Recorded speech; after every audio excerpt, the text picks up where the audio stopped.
All right, chat. How is everyone today? Hopefully you're doing well. Feeling good. Hopefully you're doing well.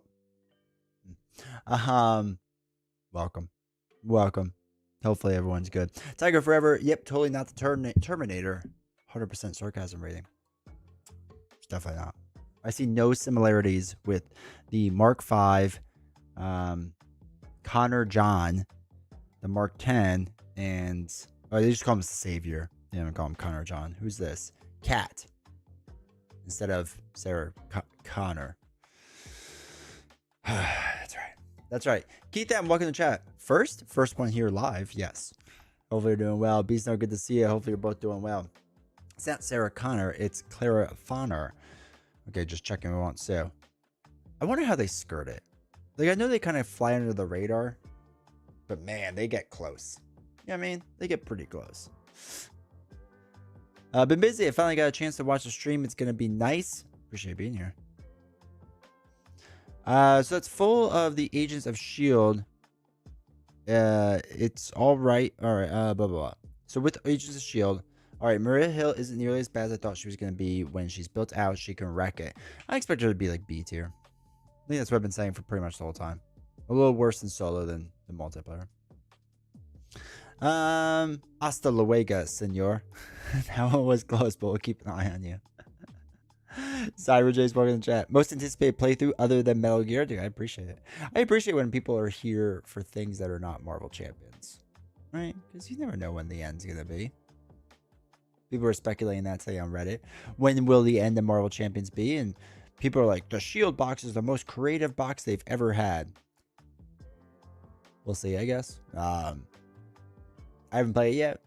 Slightly doubt it, but maybe. I don't know. So, yeah.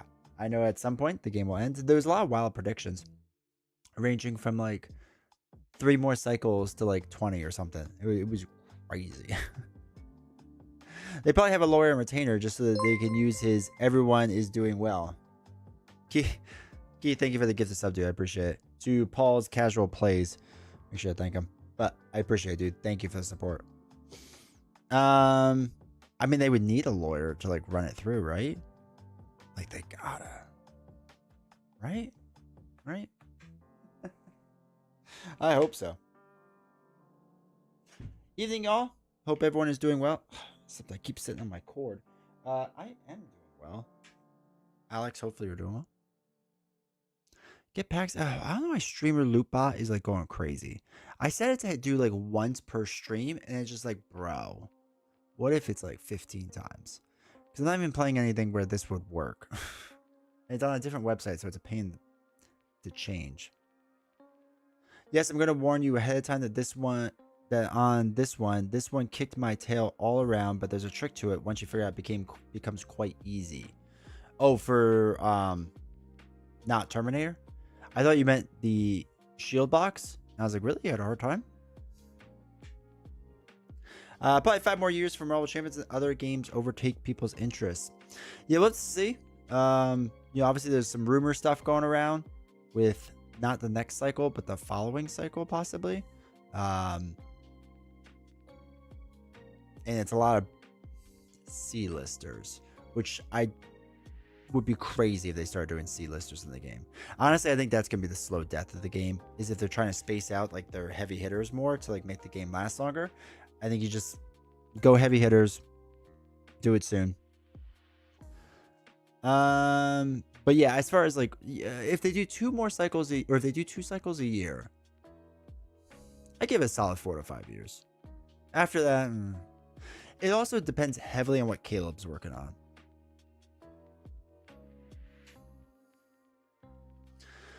Keith, no, well, on the shield box, it's actually a really inventive campaign. I will give it that. It's quite enjoyable. Yeah, we'll see if we do the campaign. I'm not 100% sure if I will, because like I'm not big on the campaigns. Like I don't mind them. So if it's interesting, like, I'll try it. Obviously. Wow, this camera's crooked. I just noticed if you look at the line on my ceiling, that's I try to match it up. Not matched up. Anyway, we'll see. We do the campaign. I guess at some point we will. Not 100% sure, but I need to run through like the regular box a lot first. Do you think the time FFG finally releases Daredevil, it would be too little, too late? I still think that's their quote unquote ace up their sleeve. That like when sales start to dwindle, they'll be like, "But we have Daredevil." And my problem is that I think too many people will be like, "I'm too far removed," right? Like I'm past it. Like the next cycle is probably going to be Fantastic Four with the hints that are given. We don't know for sure. That's probably it. Will Fantastic Four be this major thing that draws a lot of people in? It might draw some in, sure. If it was the second core box, it'd be even better, but they said they're not doing that. Because it could have been a nice entry point into everything, whatever. So yeah, I don't know. Allegedly, all I've been told about the following rumors is that after the supposed Fantastic Four box, that the next cycle would just, if it is what people think it is, it's just gonna be straight trash. Like, not mechanically trash, like how good the heroes, like how popular the heroes are, trash. You know what I mean? Cyber, in solo gaming lists, I always see Final Girl everywhere at the top. Is it that good? Yes. Yeah, it's a top 5 game for me. Like objectively, not subjectively of like what I enjoy. I also really enjoy it solo. I think, okay, for my personal trying to be as objective as I can ranking, I think Spirit Island is the best solo game that's ever been made. My problem with it is that my brain hurts when I do it, and it's really hard to do on stream. Nelson's much better at it, and he knows the rules like inside and out a lot better. So I think that's objectively the best game out there. I will entertain the argument for Mage Knight. I still think Mage Knight is overly rated, like highly overly rated. I don't think it's nearly as good as people think it is. But I think the game ends incredibly well. Like the last 30-ish minutes of Mage Knight is some of the best gaming you'll ever play, in my opinion. I think it's absolutely phenomenal. The problem is getting to that point. Getting to that point is a 2-hour slog, 2.5 hour slog. So if you don't mind that, because the ending, like on a scale from 1 to 10, and let's say 10 is a true hard 10, like it's an 11. Like it goes above anything I've ever played in my life. The problem is the beginning of it. It's very formulaic in the beginning, in my opinion, where like if you know there's certain checkpoints. A guy did a breakdown on the website, and it kind of ruined the game for me. Where if you hit certain checkpoints by night 1 or day 1, night 1, day 2, night 2, whatever, you're almost guaranteed to win no matter how hard the cities are. Like you just have to move the checkpoints forward a little bit, but it's the same exact idea. So anyway, Spirit Island, phenomenal. I understand people put Mage Knight 2. I'll hear the argument. I don't agree with it, but I understand it. And then honestly, right after that is Final Girl for me. Trying to be objective. I think Marvel Champions is definitely top 10. I would maybe put it in top 5. Like, again, trying to be objective about it. But yeah. I have not played the recent Spirit Island stuff, so I don't know how good all the new stuff is. I have to get to the table. It's not the camera. Your house is just crooked. Wouldn't surprise me. House was not built evenly. No one, when I do things on the walls and stuff, no one owned a square, apparently. Because I would take a square to any wall or any corner outside the house. Nothing is square. In certain parts of the house, I can get to where the beams are. And like, it's just not square. Like, it just amazes me. No one can make anything square in the early 80s. I think once Daredevil is on Disney Plus, like it is now, and doing well in the pool in like the rest of the Defenders, like season 2, Daredevil Born Again, for example, the future, that's when you get the Daredevil box. I still don't put a lot of stock and they tie shows to the game. I don't think they do. That is pure speculation. Sometimes it works out. Like I think they have a really general idea of when it runs, because realistically the Daredevil show was on Netflix right beforehand. They never did it. They did the same. We did the same thing with the Spider-Man stuff. Like the Spider-Man box, if I remember correctly, came like in between like waves of like, or in between movies. Like it didn't quite make sense where it was. So I think they have a rough idea, but I don't think they line up totally with it. But maybe, I don't think a Defenders expansion will thrill people. Avengers is done already. Fantastic Four and Daredevil is pretty much it. I think the Defenders would be a part of Daredevil, right? That's how I would do it. It's not really surprising that there are a lot of boxes released would coincide with the MCU movies, with the exception of X-Men, but that kind of came out. Well, and the Thanos box wasn't anywhere near the Thanos movie, right? Like, that movie had been long done, I think. Same with the Guardians box? I don't know. I love Spirit Island, but woof, it's hard. It is. It is really hard, but it's really fun. It's a really fun game. Spirit Island is cool, but playing it felt like work to me, so decided to stop trying. That's fair. Also, welcome Kamavati to work to chat. I love Spirit when it's amazing, but it can be a brain burner. It's a huge brain burner. Yeah, I couldn't manage on PC. Can't imagine it on the table.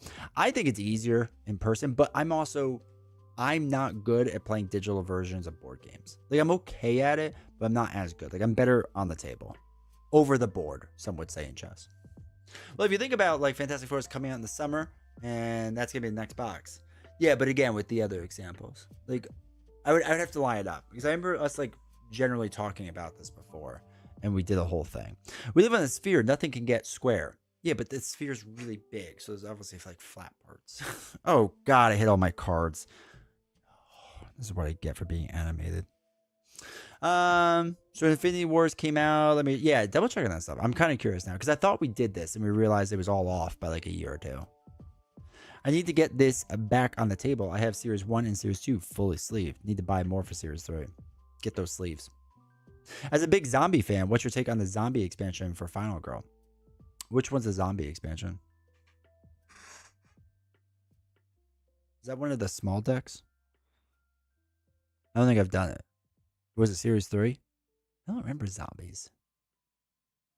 Which one's the zombie one? I feel like I haven't played Final Girl in so long. I can't remember anything about it.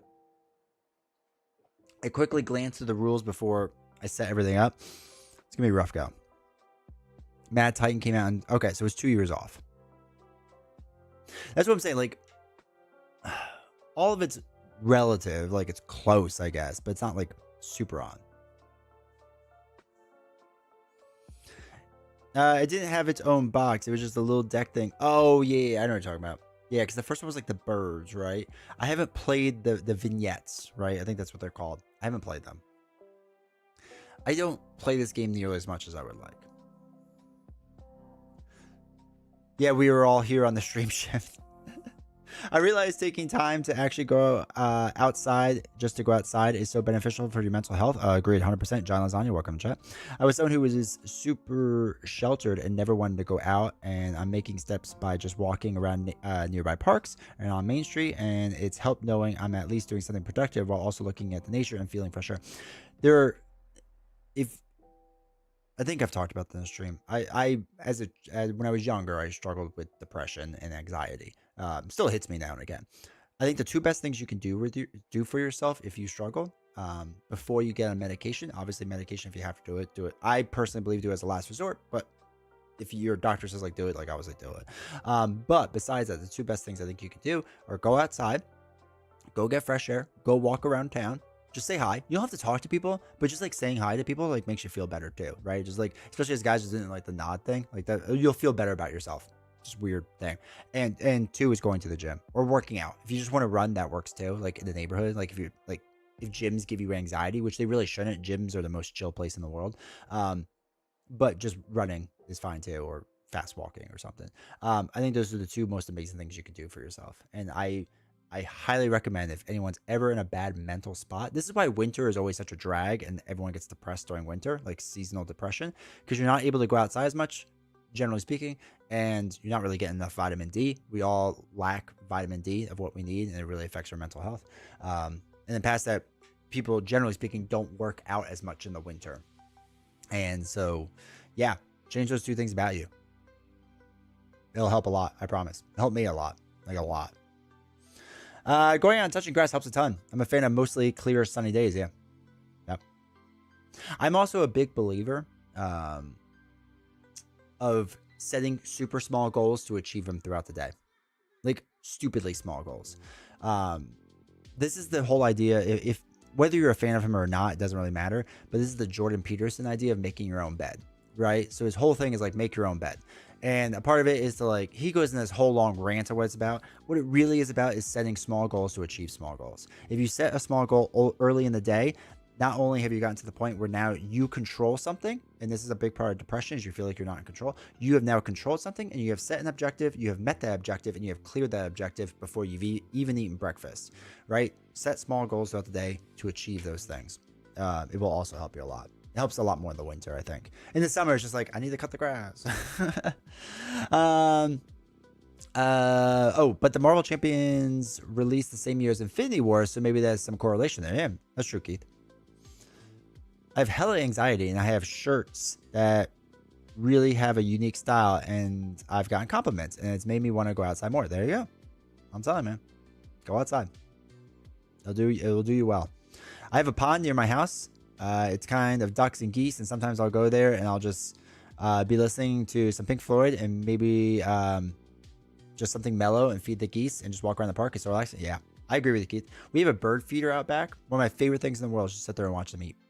Just sit there and watch them eat. I'll listen to a podcast or whatever, and just either I can go outside and sit there, and we just got, I haven't built it, or I have to assemble it, not build it. A little table for outside with like some chairs. I'm excited this spring and summer to like just sit out there and just like breathe and look at the birds and whatnot. But watching birds is weirdly relaxing. Looking at starting up swimming laps regularly, but the YMCA in town is a little sketchy. Yeah, that's a little rough. Is there a community center, a pool? We have one down by us. I think we need a membership, but swimming, I mean, swimming is insanely good for you. Holy cow. I work out. I'll only run unless the bear is after me. I mean, I'm just saying cardio will help you feel good too. Don't get me wrong. I enjoy lifting weights as much as the next person. Cardio is pretty good for you, but I get it. Watching Outdoor Boys channel relaxes the hell out of me. I someday want to go bushcrafting in the snow. I have no idea what that is, but I'm here for it. There's a deeper pen that's a mile or so away from my house that I'll go walk to, see the deer, say hi, and then come home. It's a good long walk, but metal music keeps me motivated, keep me walking. There you go. Love it. T-shirt weather here. Grilling is my happy chill zone. We were just started grilling 2 nights ago.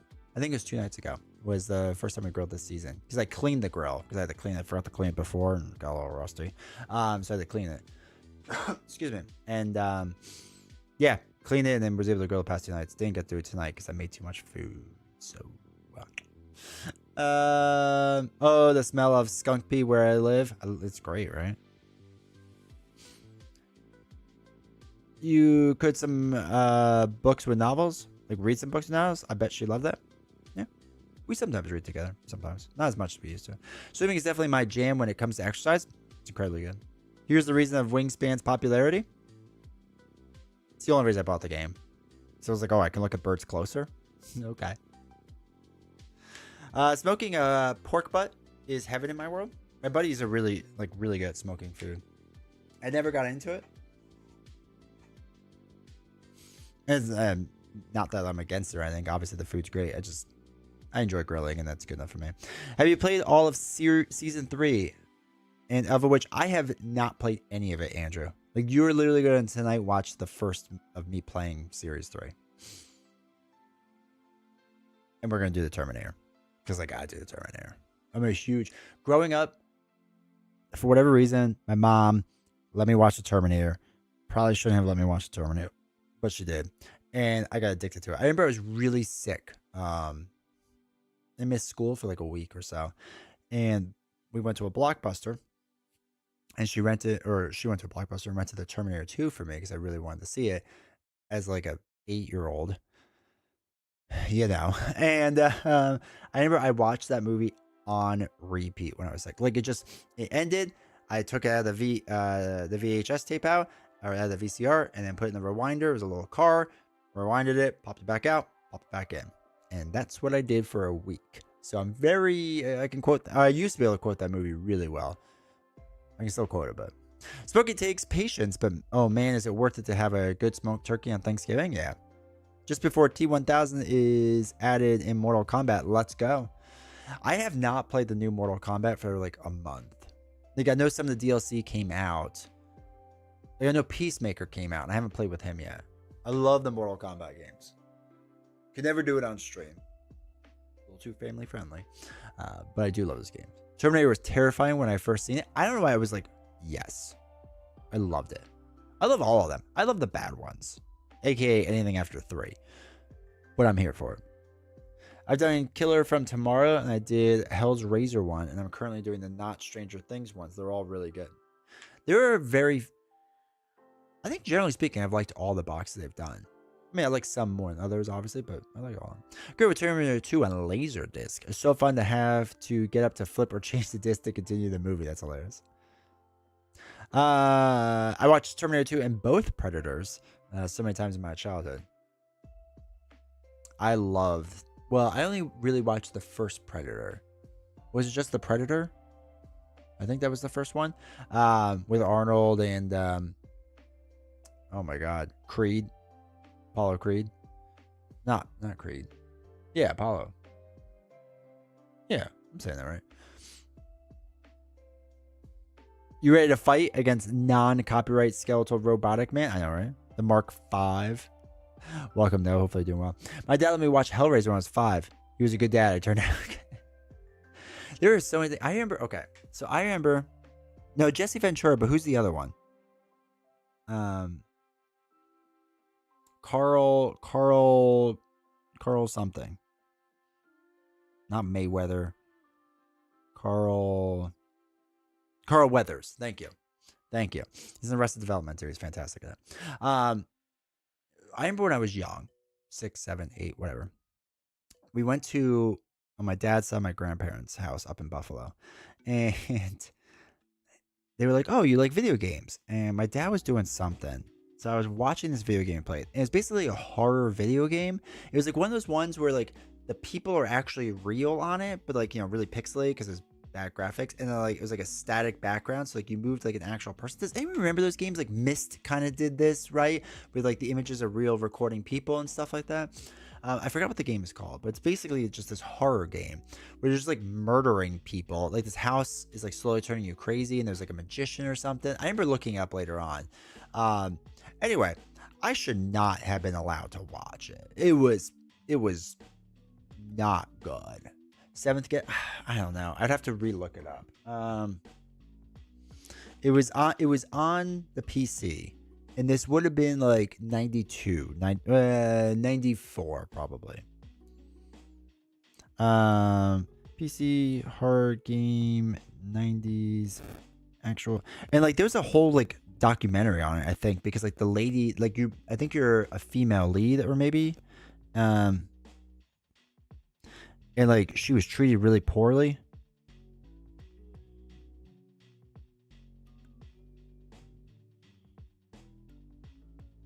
Female protagonist, print and click.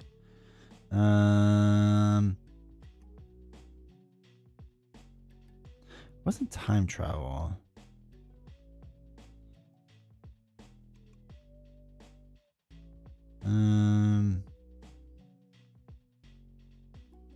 Oh god, I have to go find it.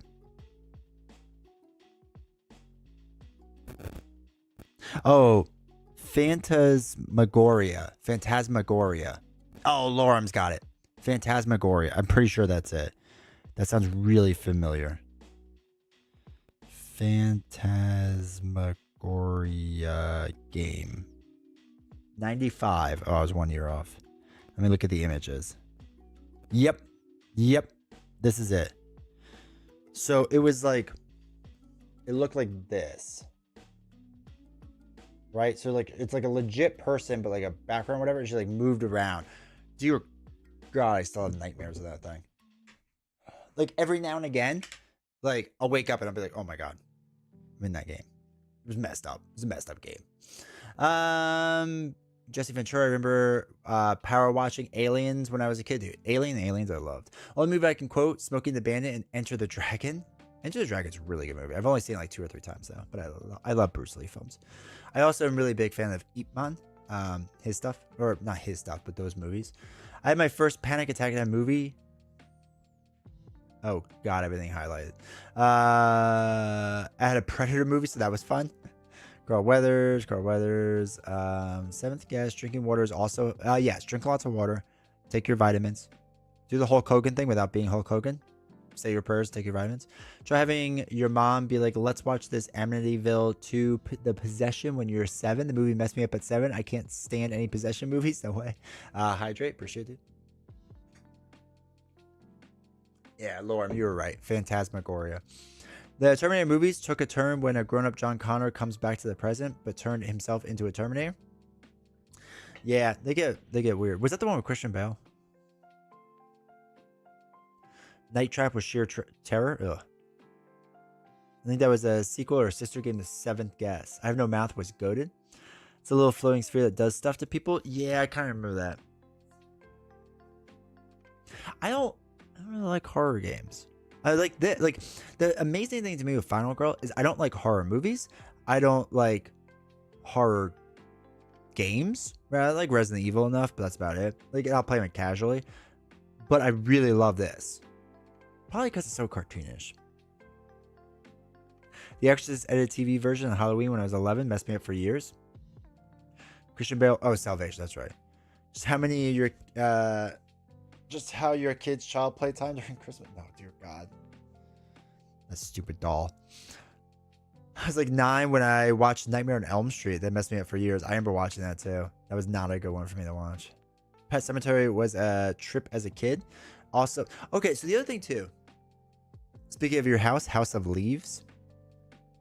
I don't know what House of Leaves is. So watched horror, like, okay. Horror movies I watched as a kid. Hellraiser, Nightmare on Elm Street. Nightmare on Elm Street I remember vividly because it was actually a really good movie.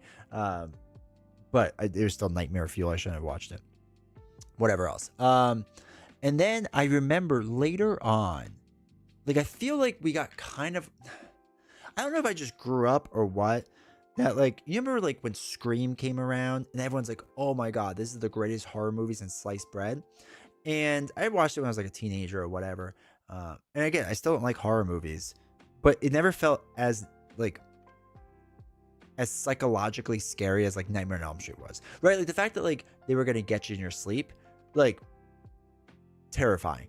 Some random dude like breaking into my house with a knife, like click clack, right? Like for those that know now, I'm not too worried about that. So it was one of those weird things that like Nightmare on Elm Street, Hellraiser, nightmare fuel. Scream, it was fine.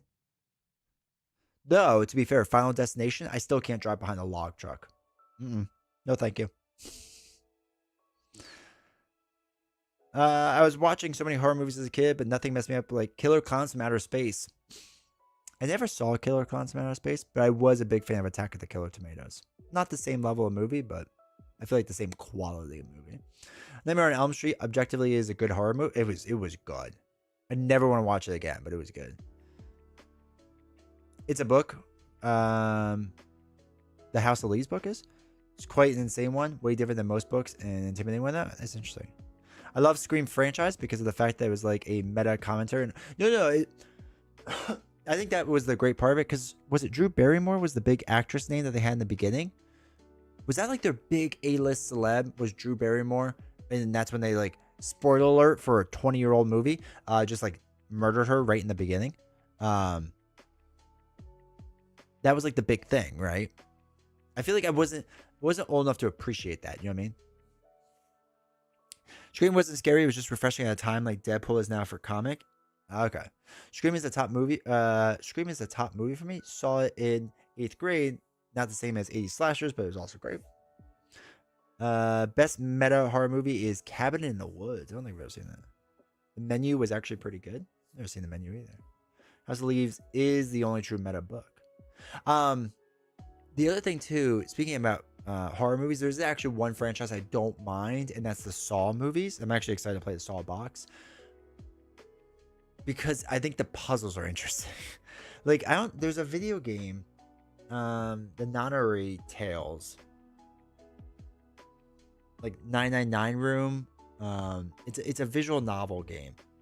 What are they all called? It's Nonary games is what they're called, but it's 3 games, and it kind of like, I mean, it gets kind of off the rails the last game, but same idea. But I just like the puzzles. Like Not that I would ever want to do it, but like it's kind of interesting. Though some of them you get like, oh, really gross. But anyway, it just reminds me of this one game. Now I need to look it up. Visual novel. I have so many games on Steam I want to get. Don't tell novels. There's like 200 games on here. They all need to go super on sale.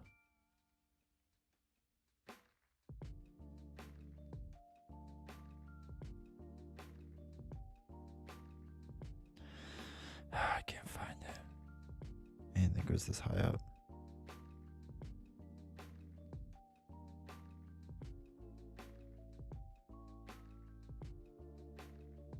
Well, is it? None. If I just type that, will it work? She was supposed to be the lead, and she was like, now I'm only going to do this if you kill me off immediately. And I was like, wow, they didn't bury the lead on this one. They just went right for it. Oh, Zero Escape. The non-honorary games. Okay. So it was Zero Escape Time Dilemma. Oh, there's another one. This isn't the right bundle, but there is another one. Anyway, that's what they are. Yeah. Fun visual novel game if you're into that type of thing. Cabin in the Woods is a goat movie for me. Interesting. After watching the menu, it got me into cooking cheeseburgers. Putting onions on top of the patty before flipping blew my mind. Wouldn't all the onions just fall off then in the grill? You should watch Cabin in the Woods. You would like it. Would I? I don't really care for horror movies. Cabin in the Woods and Tucker and Dale versus Evil make for a great double feature. I liked Ash versus Evil Dead. Does that count? Me and my girlfriend walked out of a theater on Saw 3 or 4. Can't remember. I didn't like it. Yeah. I mean, what are they up to? 10 now? So it was one of those things when I was 16 and I would go to my dad's house. My dad had HBO. And I would play Diablo, Lord of Destruction, obviously, because that's all I did in high school, besides track and field. Excuse me. And I'd always have HBO on in the background. And it was like Saw 4 or 5 was out. And I have to look up which one it was because I just saw it like 10 times in a row because it was always on in the background. I never really like sat down and watched it, but it was one of those things like what your parents do and they just like leave it on the background. They're like, oh yeah, I saw it. Glad I randomly watched Tuck and Dale. Didn't know what I was in for. Tucker and Dave versus Evil is great. Can't go wrong with Alan Tudyk. Alan Tudyk, however you say his last name, is a phenomenal actor. He's just in everything. How is the battle with getting the Magic the Gathering Final Fantasy stuff? We're working on it. All right. We're saving up for $80 a day. We'll get there soon. Just 17.5 hours before Steam sale. Let's go. Wait, but it's not like the Steam sale, right? It's like it's not the summer sale, right? No, summer sale will be a little while longer. Which Steam sale is going on? Spring sale? If you win that, here comes Spider-Man next. If you like to ask for The Evil Dead, you need to watch both those movies we recommend. Okay. Maybe it's sometime. Cabin in the Woods is a meta horror movie about making horror movies with witty dialogue and a lot of subversion of tropes. Not scary, but very good. All right, I'll give it a glance next time I'm on the airport. You loosely dice the onions, and I usually pat them in the patty slightly. So when you flip it, the onions typically stay on the patty, and the grease from the meat cooks the onions. All right, I'll give it a try. They call it Oklahoma style. Spring style, yeah. Dawn of the Dead was my gross out limit. I don't remember anything too gross in Dawn of the Dead, but I don't really remember. Steam has constant sales. Quick, enjoy your Christmas sale until your New Year's sale. They do, but I still think summer sale is generally like everything. It's like Black Friday. They're Black Friday. But I agree. Sometimes there's summer sale stuff. Like games will just be like, just put that for 10%. But then like for some other sales, like Koei, Koei is a publisher, and like they have a crazy sale once a year, which is like their games are like 60 to 70% off. House of Leaves. Okay, I'll look at it. House of a Thousand Corpses. Was that Rob Zombie's? I do enjoy his music. I'm trying to think if I ever actually had a horror movie gross me out constantly. I'm not good with it. Aren't all season sales kind of the same? I still think summer sale has the best sales. I think. Again, I don't really look. I just, whenever it goes on sale, I look at my games that I really want. And if anything is like single digit dollars that I really want, then I'm like, okay, I'll buy it and not play it for 20 years. John Carpenter's The Thing is the GOAT. Okay. Watching a normal cut of The Exorcist, I would save that movie probably. I watched The Exorcist once in college. I was just like, okay. I love Rob Zombie, but that movie gave me the ick. He's a weird dude. He's a weird dude. I have no limit, thus I will not name movies more graphic than The Thing is amazing. Agree. The Thing.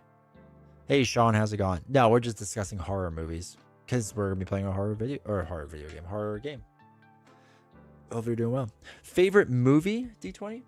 Like my personal favorite, or like what I think is objectively the best? John Carpenter's The Thing is the best Lovecraft movie ever made. It bombed at the box office. Oh, The Thing. I will fight you for that opinion. I don't have a lot of opinions on Lovecraft, so. I suggest the subtle, dread-filled Asian horror movies. I mean, I do like anime, so yeah, sure. Wait, there was a good, I think it's Asian. I assume it's Asian. And it's a guy, I guess it's not really a horror movie. It's more like an action, violent movie now that I think about it. A guy that was like trapped in a box. Not a box. He was like in a box and then like trapped in a hotel room for a really long time. I think America made a remake of it. It was really bad. And that's all I remember about it. Old Boy. Yes. Old Boy. That's what it was. I don't know if that counts, but that was a really good movie. I really enjoyed that movie. How's the horror that is your shipping time for Agents of S.H.I.E.L.D.?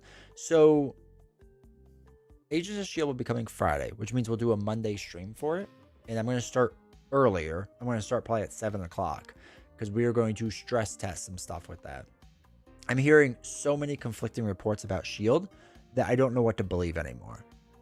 I have heard publicly that it is the best villains and the best heroes ever made. I've heard publicly it's the worst villains and the worst heroes that have ever been made. I have heard privately it's some of the best Marvel champions that have ever come out. And I've heard privately it's some of the worst. It just seems like I've had very few people who go, yeah, it's okay. Like it seems to be one extreme or the other, and I can't figure out why. So I have a gut feeling why it's like that, but I don't want to say anything because it might be a really dumb idea. I'm hearing for people going crazy for Maria Hill being so good.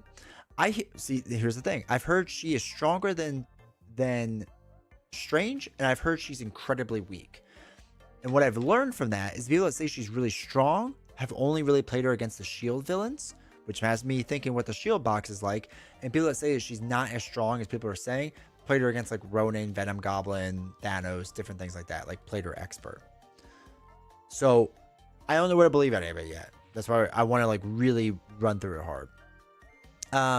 Okay, wait. I want to answer the movie question though. So my personal favorite movie is really hard to answer because there's a lot of movies I really like. Terminator 2 just has like a soft spot in my heart because of it growing. Like it was just there when I was growing up, and it was a movie we watch all the time. Love it. Austin Powers, favorite comedy of all time, 1 or 2. I don't care which. I actually don't even mind 3 that much, but it's not as good as 1 or 2. I know people hate on 3, but I love comedy movies in general, especially good comedies. I think Rush Hour, fantastic movie. Rush Hour 2, fantastic movie, right? Phenomenal. If we got into more serious films, like I said, Terminator 2 is up there. Tombstone is probably one of my favorites. I love that movie. I like a lot of Westerns. Anything with John Wayne or Clint Eastwood in, generally speaking, I'll like a lot. So I'm big fans of them. I used to love Quentin Tarantino, and now I don't anymore. And I don't know what changed. Like, I used to watch all his films constantly. And then just, I don't know what changed. Like, I'll still watch them. Like, Inglourious Bastards, still watch. Pulp Fiction, not so much because I overwatched it. Reservoir Dogs, I still think is a really impressive movie of how it's made. But it's just not the same. Like, I don't know. Something about it just doesn't capture it like it does anymore. So he's kind of fallen off from it. What am I trying to think past that? The Godfathers I like. I like, oh, another great comedy. Joe Pesci with, My Cousin Vinny. Fantastic movie. So, yeah, it's there's a lot of different movies. I have to think of more. If people start throwing out like regular, like famous movies, I'll probably say like yes or no to it. Oh, Lord of the Rings, Star Wars. I'm not even getting to fantasy and science fiction. I'm trying to think like normal movies. I love them. Braveheart, I'm a big fan of. The Patriot, I'm a big fan of. Independence Day with Will Smith, huge fan of. The Dark Knight trilogy. Actually, most of Christopher Nolan's movies I enjoy. I think they're all at least good, if not great. What else is over there? Oh, I'm a huge fan of all the Mission Impossible films. I love Mission Impossible. I don't know what it is about that franchise, but I love it. I like James Bond, but mostly the Sean Connery version. As James Bond has not gotten older, but as the movies have gotten older, like I think they're not very good, right? Like there's a couple of good ones in there. I'm not saying like they're all trash. Like there's definitely good ones, but just I feel like Sean Connery is James Bond, and it feels weird if anyone else is, right? He just like was that, you know? So I think it's a ornament. Old Boy is part of that director's style. He has incredibly soul-crushingly depressing movies. It was depressing. Oh my god. He's really good. Maria Hill is surprisingly good, but it's all opinion right now, you know? Oh yeah, for sure. Maria Hill is very strong, but Nelson struggled a bit with her playing against Magneto. That's what I'm saying. I feel like most people that think Maria Hill is very strong, I have a gut feeling that the shield box is going to be very easy. I don't know if it will. We'll see. And if it is, because what I want to do is I'm not going to put Maria Hill with the new box or Nick Fury with the new box. I'm going to put old heroes with new box and new heroes with old boxes. Because it's just an easier way to test it, because I know how hard Claw is supposed to be, right? I know how hard Thanos is supposed to be and whatnot. I know how hard they're supposed to be an expert. So I want to see how good these heroes are, because again, everything I'm seeing right now is all over the place. And I don't know what to believe. So yeah. Mark of a good game. Opinions are bipolar on. Is it?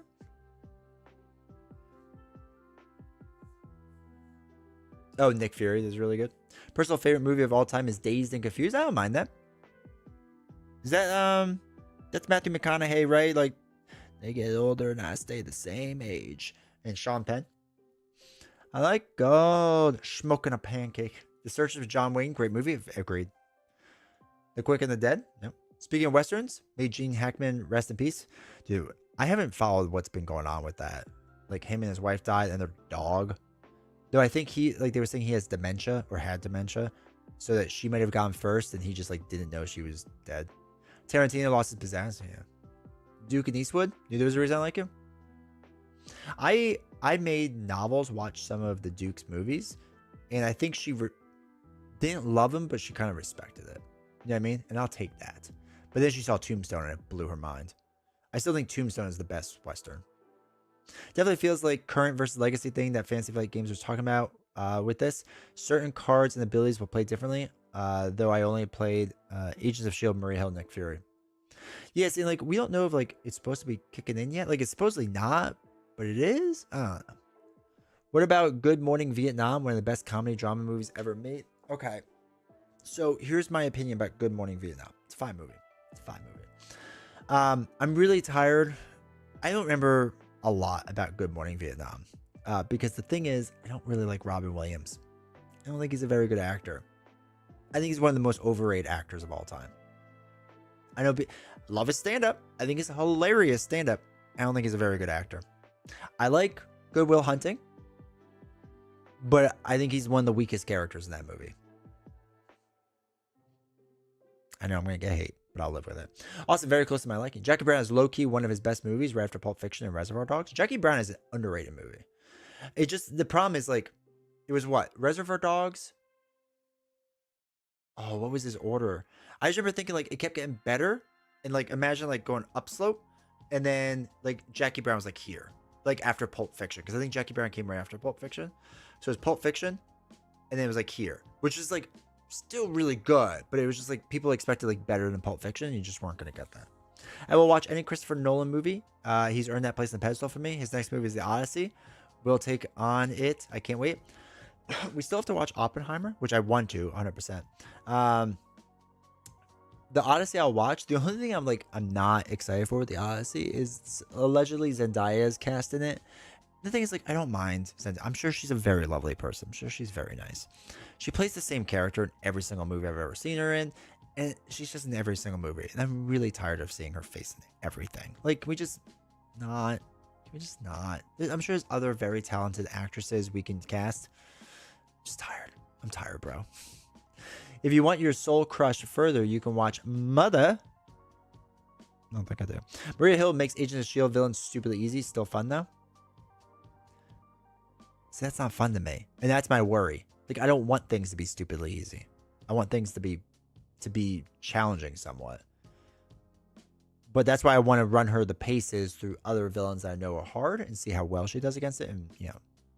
Pierce Brosnan GoldenEye was awesome, not to mention. Okay. No. Pierce Brosnan GoldenEye was not a good movie. It wasn't. There's a lot of flaws. But that was a goated video game. And because we equate that goated video game with that movie, it makes the movie seem better than it actually is. There's my takes on that. Doc Holliday by Val Kilmer, best character. Some of the best acting I've ever seen in my life. Some of the best. Top 10. So the theory is that she died from hantavirus. I don't know what that is. I have to look it up. And he had a really advanced Alzheimer's. Okay. And didn't know she was dead and then passed away. It was just one of those weird sort of things that happens. Very auspicious. Yeah, like, I don't think it was like a double murder suicide or whatever like that. I think it was just like a weird thing that happened.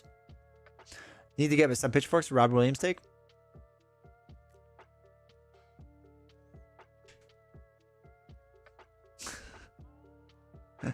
I've never seen Godfather start to finish. It insists upon itself.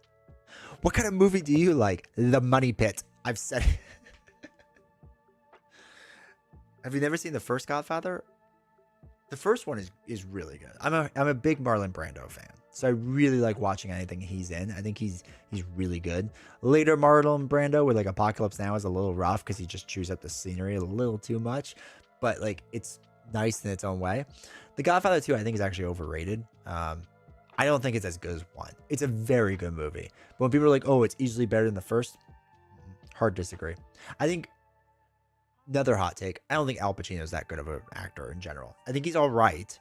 But ever since like, what is it, Scent of a Woman, when he goes in this all like, hoo-yah, like nonstop thing, like Al Pacino's Al Pacino, right? He goes to 11 with what Al Pacino is all the time. After that, I couldn't stand him. And not that The Godfather 2 was that level, but you can start seeing it happen. It's just, ugh. I do not like Al Pacino as an actor. She's always the awkward, moody one, with the exception of maybe Shawnee from Dune. Yeah, but then she's just the moody one. She's not awkward. She's just moody. Like, she's upset that whole movie. Now, to be fair, I'm still reading the book, and we haven't gotten to her yet. So I don't know if that's how the character is supposed to be. But everything she does, she's like, she plays a moody teenager. I want to see some range. It's like Sophie Turner from Game of Thrones, who played Phoenix in the later X-Men movies. Like, she doesn't have range. Like, Sophie Turner is just, so all she can do is just be like depressed child. Like, that's it. She has no range. It reminds me of that, but Zendaya is a much bigger star. I like to get slapped around. That's why I play Arkham. I'm in the same with Jack Black. He's a funny, cool guy, but Hollywood needs to give him a break. I agree. I liked Jack Black in the Jumanji movie because I thought that was really funny. But past that, like, I haven't really liked him in that many things.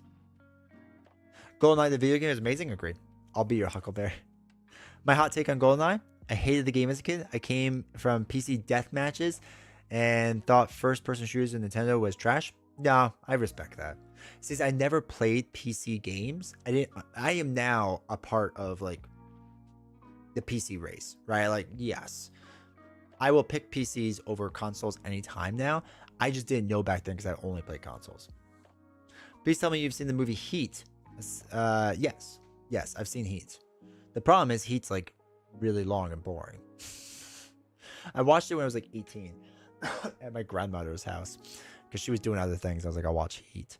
And I mean, it's a fine scene. The movie's not great. My hot take is that Adam Sandler film Jack and Jill was decent. I actually had a fun time watching it. Generally surprised that Pacino was He nailed Bowser though. Oh, and Mario. Yeah, no, the Mario movie is really good. I think a lot of Adam Sandler's bad movies are pretty good. I mean, Little Nicky was pretty bad, but the rest of them, like, they get trashed a lot. Like, they're fine. They're fun. They're fun movies. They're what I expect from Adam Sandler. That's what I want from him. I love Adam Sandler. Collateral is another underrated movie. I don't know if I know that one. $75 for a retail digital game is such a scam. Agreed. Collateral sounds familiar.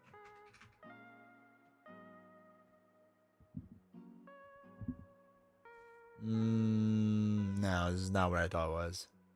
It's a Netflix movie? I agree with your take on Godfather. The main thing that made Godfather 2 was Robert De Niro's parts, but I'm no Robert fan. I don't mind De Niro. I feel like he was better earlier on, and kind of after Taxi Driver, it wasn't the same. I don't know. Like, I like him a lot in Raging Bull. Like, I really like Raging Bull. I think it's a really good movie. But I'm not a big De Niro fan. But you're right. In Godfather 2, De Niro did a pretty good job with it. It's just like, to me, like, him and Pacino, like, cancel each other out. No, every comedy should be on par with Buster Keaton's The General. I think I've ever seen it. Tried watching Godfather a few times. I keep falling asleep in the middle. That's fine. Tom Cruise is a villain with Jamie Foxx. That is not the movie I'm looking at then. There is no Tom Cruise or Jamie Foxx. Interesting.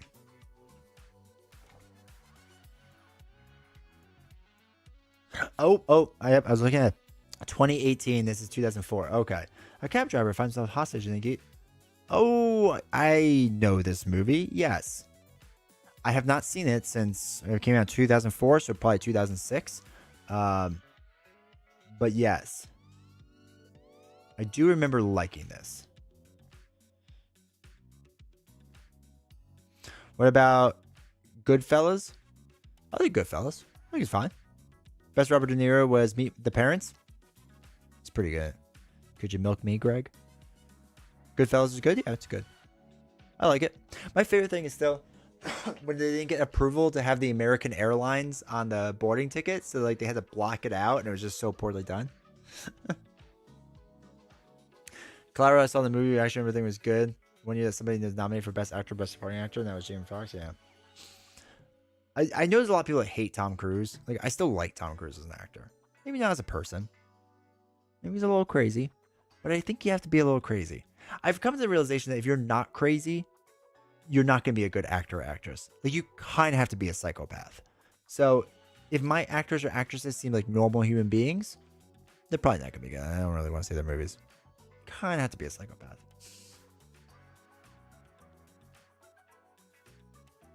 Wow, Jada Pinkett Smith is in that. Did not realize that.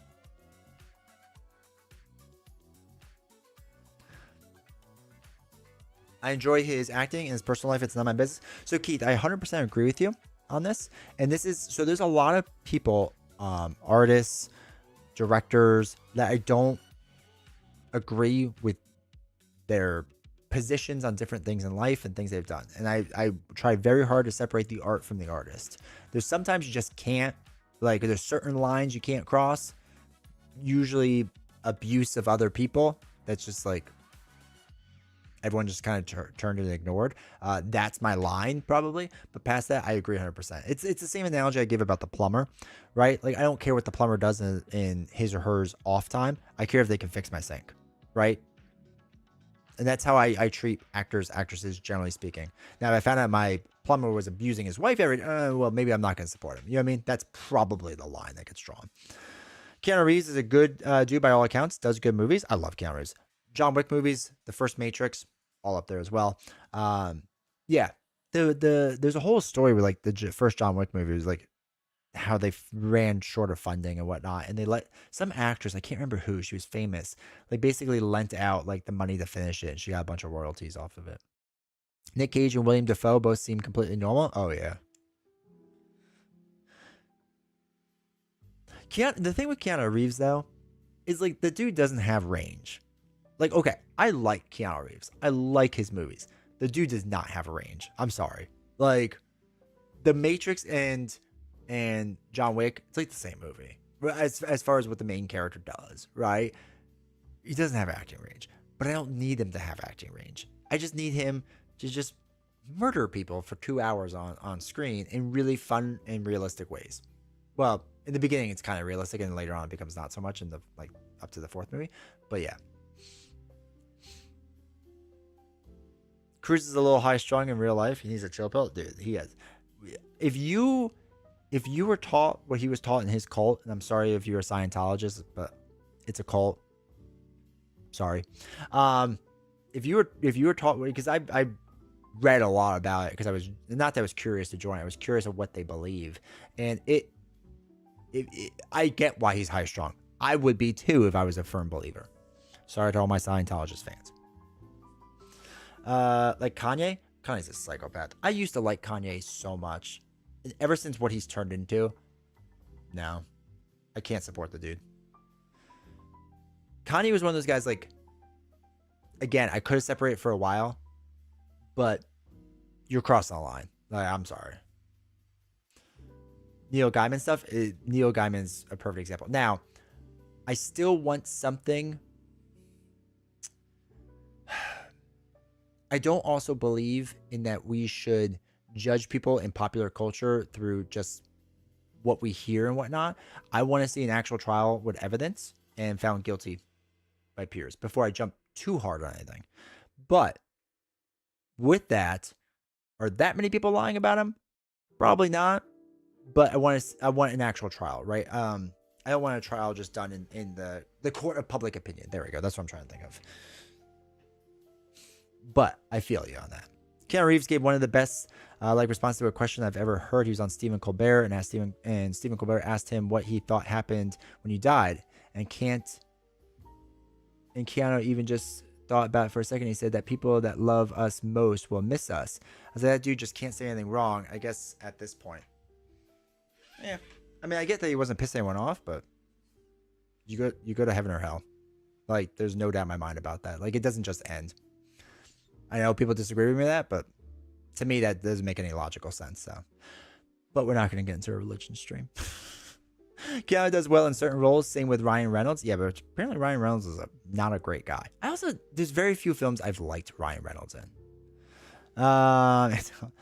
Compare Bill and Ted's Excellent Adventure to John Wick and tell me that man doesn't have range. You can go from one extreme to the other. Nothing in between. He could be high or a mass killer. You're right. I like it. Don't listen to Scientology, for only I have access to the aliens. Dude, I went down the Scientology rabbit hole and it was like, how do people believe this seriously? I don't mean to offend any Scientologists here. I think it's because it's always one step at a time. It's with anything. Like if you do any researches or watch documentaries on cults, one, it's a charismatic personality that draws you in, and it's a trust, right? You trust this charismatic person. So generally all cults are started by a charismatic person. And then past that, it's small trust markers basically that are made. So like you do a couple things that like are right and helpful and whatever, and you build that trust. And you tell them, we'll just come a little further, right? And then, trust me on this. And you tend to keep trusting. And then the problem is you get too far along that you can't back out. So I think more so that's what it is. Plus there is serious negative consequences if you do. Leah Remini, right? Backed out of it. And they went after her hard.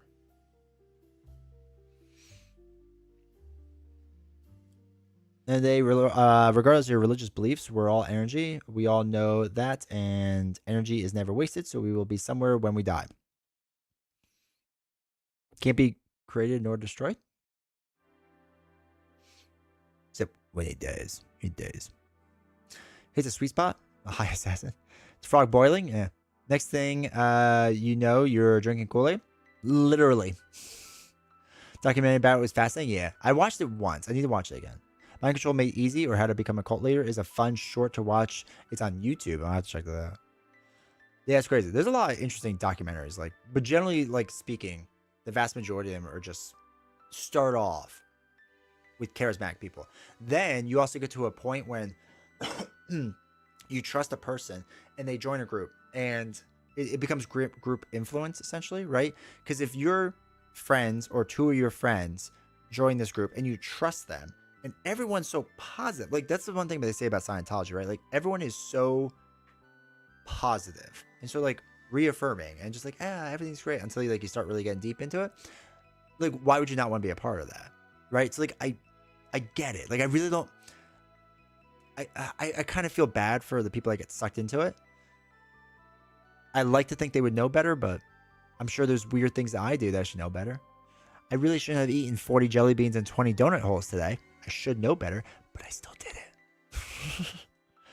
This all strangely sound like the creation of the D20 community. All right, so moving on. I can't let you guys know my grift. Also, welcome, Kurt.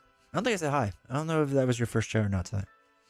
About the book about Scientology, the guy's name is Lawrence something. He did like a bunch of research on it, and more I read about Scientology, I was more like, wow, this is crazy. It's fascinating. If you could read their book, what Hubbard wrote. Okay. So, okay. Quick story time. Quick D20 story time. So I have a friend in the industry, and she's a good friend. She left this really bad work like job that she didn't really like, and she left it and left the industry for a little bit, came back with this other company that seemed really good. So she wanted to introduce me. She was like number 2 in charge and introduced me to her boss, and she's like, this is my boss. And the lady was very nice, right? Very normal person. I was like, okay. And after talking to her for about an hour, I was like, something feels off. Something feels a little off. So I go back to my original friend and I'm like, hey, your boss, everything's all right there? She's like, yeah, why? It's great. Nothing weird at all. She's like, no. I was like, getting a little bit of a weird vibe. And she's like, what do you mean? She's like, completely normal. She's married. She has this business that she's had run for 20, 30 years. It's doing really well, like blah, blah. I was like, I don't know. Just something in my gut. I run high off of gut instinct, right? D20 ain't that smart, but he's got decent gut instinct.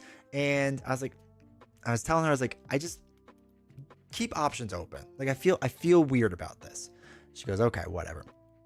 So fast forward about 8 months later, and I get a call from her, and she's like, well, you were right.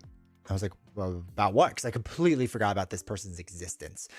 And she's like, yeah, my boss, I ended up leaving her company. I was like, oh, okay, like for a better opportunity. She's like, well, turns out she's a psychopath. Turns out she is deep into Scientology, and she relates her business to it. So she has a whole video series in which I don't want to get too detailed into it because I want you to find the person. But she relates her business of what she does with Scientology, and Scientology uses promotional things that like, this is a completely normal person. And she would at work just talk about, because I guess Scientologists have to get colonoscopies constantly. The thing I didn't know until you meet somebody. So they have to get them constantly. So she would always talk about her colonoscopies constantly. And if you know Scientology, one of the things, like, you have to keep giving money to move up into higher ranks. And she basically leveraged like her business, like a bunch of loans off of her business's name and group and whatever, to like get higher ranking for her and her husband. So anyway, she was like, kind of like, my friend took the company credit card, and their boss was like, just go get a case of water for the office. Like, what's a case of water? Like less than $20. So went to get it, used the Amex, and it declined. And like, if you know American Express charge cards, those things don't decline. Like, because there is no limit. You just keep spending, and they're just happy to take your money. And it got declined. And she's like, that seems weird. And she went back to the office, and her boss wasn't there, so she was snooping around and basically found R.L. Hubbard's book signed to her husband, I believe. And she's like, I need to leave. She's like, I'm not sure if I'm going to get a paycheck next week. So anyway, after all that, she tells me that story. I was like, oh, it's crazy. Then we meet in person for an event. I was like, hey, thank goodness you got away from that. She's like, oh my God, don't even get me started. Whatever. And then like a month later, that boss reached out to me because we had been working on different stories together. Whatever. She's like, "Oh, I really love to do another story." I was like, "I don't know how to approach you right now because you might try to sell me on Scientology." Anyway, that's my fun story. Eating cyanide capsules. I like the grift. Make sure you get up front of the group. We're a prayer group. We're a mediation organization. We're a personal development center. I like prayer groups. It's about the tans. The tans? Is that what they're called? The tans? I never know. I had to turn off chroma key. All right. There's a lot of you here. There's a surprising amount of people here. So I guess we should play the game so you can all leave, huh? We got into our Scientology rant. Thetans. Thetans. Thank God you all know more than me.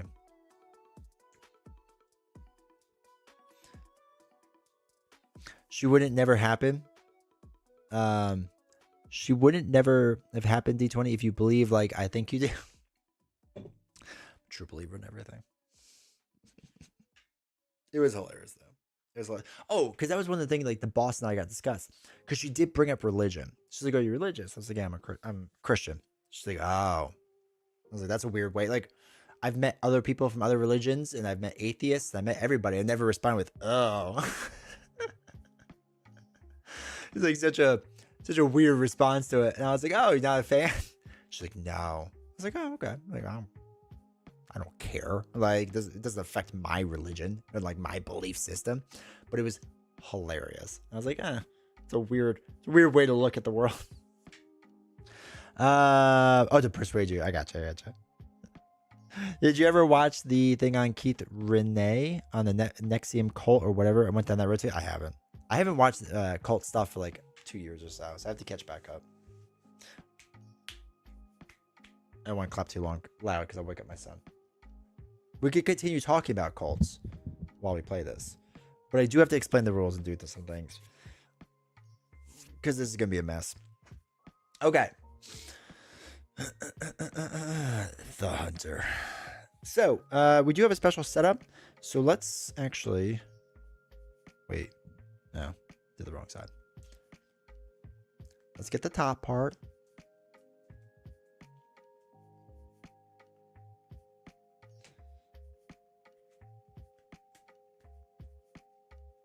There's a lot to track on this one, man. That's what it seemed like. There's a lot. It seemed like a lot of small things. So I'm hoping, chat, you can keep me. I want to read you the rules, and you're just gonna help me. All right, so those have to go on. So we have to place 2 countdown tokens on that, and without looking at them, then we need 3 cybernetic part 1s. So I'll just mix this up. Just see the announcements in the next few. I haven't seen what they're doing. I just know that they're doing a retail release, like spread out, and then they're doing like a big box Kickstarter release. I don't know which I want to do. If I want to buy it as it goes or just wait till the end. Part of me just wants to wait till the end because I don't want to pay shipping. All right, we have to place 3 on there. Okay. Oh wait, this is supposed to be on the top token, top one. There's even a spot for it. All right, so these go over there. All right, so there should be a stack of 5 on the finale card. Good, done. Keep track of all 263 Hunter circuits, and okay, that's fine. No minis. Then I thought camera angle. Yeah, the minis are there. There's that one. The Mark, my Mark 10 is doing a bit of a forward lean, a bit of a Michael Jackson thing going on. I think it's a little wonky, but she stands, so I can't complain, I guess. And then we have the motorcycle. We have Cat, and we have the Savior, who is giving someone the finger. So I got that. Okay, so set aside the Hunter Mark 10 card. That is set aside. Build a tarot deck as normal. So this is from Sunny Days Mall and the Hunter. Hee hee.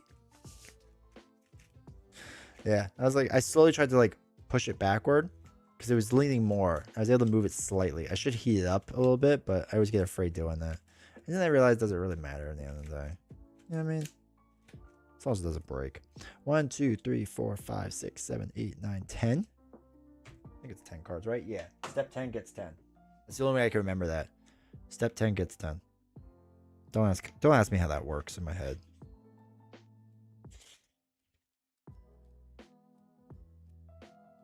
Yeah, step 10 gets 10. Man, how does he do it, chat? Okay, so, and then we place the mark. Wait. Then take the bottom 2 cards of the tarot deck and shuffle them with a Hunter Mark 10 card. Okay, so bottom 2 cards, Hunter Mark 10. Since your replacement, like almost no questions asked. Will they? I'll have to reach out to them and find out. I'll ask about it. I have a thing with Chip Theory Games. Chip Theory Games used to send replacements super fast and quick, and I sent them something like a month ago, and I have yet to get a response. I have to follow up. Their customers, Chip Theory Games, like I like their games, but their customer service has fallen recently. There's something else I had issue with too, and they ignored me until I followed up with them like 10 times. It was really weird. All right, place the Mark 5 meeple. Okay, this one.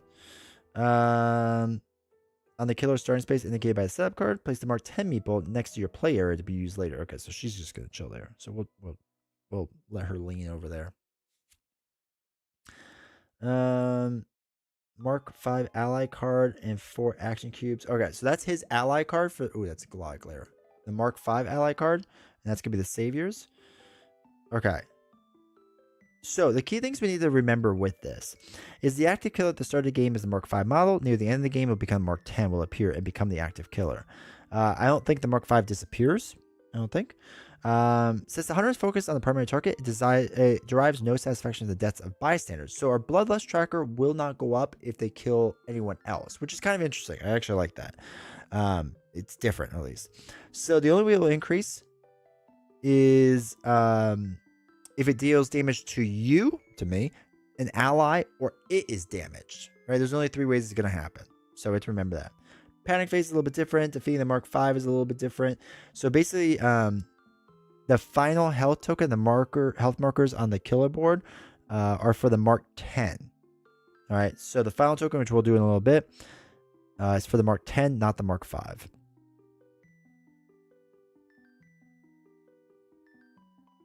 Oh, I guess all of them are for the Mark 10. Interesting. Wait. The final health token and the health markers on the killer board are for the Mark 10 and do not apply the Mark 5. Interesting. In order to defeat the Mark 5, you must destroy each of its cybernetic parts. That's this stack. So we have to do... Oh, yeah. Keith, you got yelled at. Wait. Van Ryder. League guy Van Ryder was like, don't waste money on card sleeves. If you mess up your cards, we'll just send you new ones. Thought that was awesome.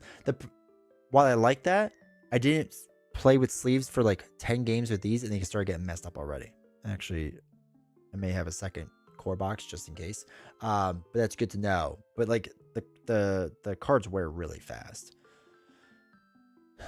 If you don't keep that little, you don't know where the kid, he's gonna be driving you crazy. If I don't keep what? Okay, so bloodlust, killing me increase. Okay, so we have to deal 2 damage to get rid of these things, whatever they are. So we'll do that.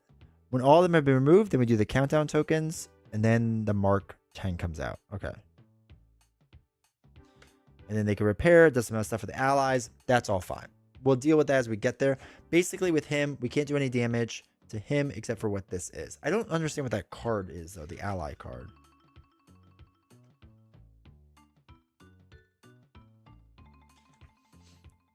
You're off. If you don't keep him in line. Oh, I get what you're saying.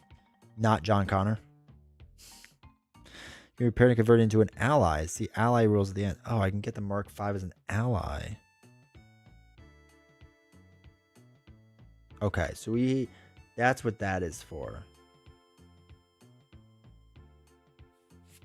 All right, we have to figure out how to get the Mark 5 an ally, but we have to destroy him first. So we'll destroy him first before we figure out how to get him as an ally. All right, so Sunny Days Mall. Place the Savior Meeple on a certain thing on the setup card. All right, so let's get the setup card out here. So setup is Savior is up here with a meatball, looks like. The killer is up here at the entrance, and we are in this area, it looks like. 2 people in the military plus store. We have 1 here.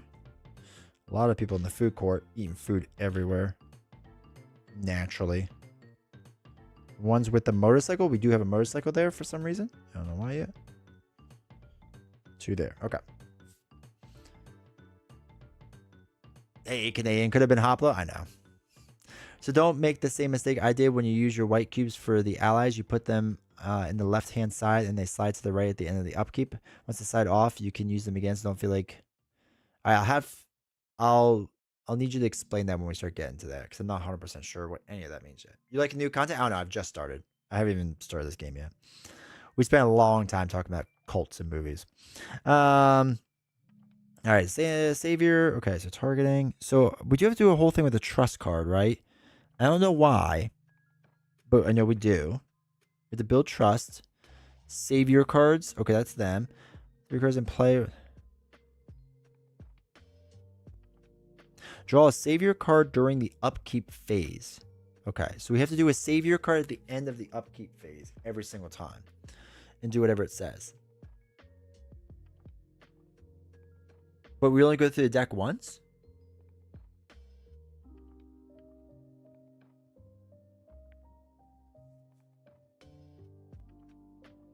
Twitch is muted, so I have no idea what's going on. But if you're playing Terminator villain, then I'll be checking this out later. The first Series 3 game? Yeah. Yeah, it's the first one. Alright, there's a whole thing with railings. And a whole thing with allies. So wait, do you only go through the savior deck once? The savior is the killer's primary target. Okay, so he's going to go after the savior nonstop. Okay.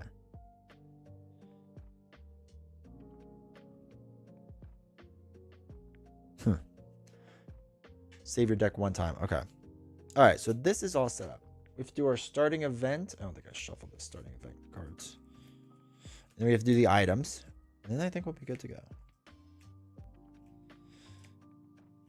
Oh, I guess I need to put health on 4 on here, right? 2, 3, 4. Because it says he has 4 health, so I assume that's 4. Starting event. Whenever a victim is in a railing space, panics, roll twice and apply the lower results. Okay, that's fine. Let's do our items. Cat only has 4 health. That seems terrible. We'll see how this goes.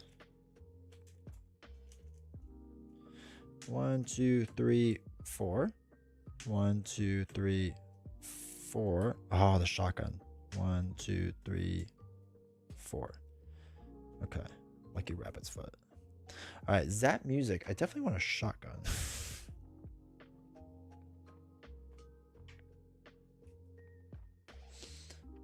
Okay. All right, what's the ally thing? Because I feel like this is on both, and I need to learn this. Help you against the killer.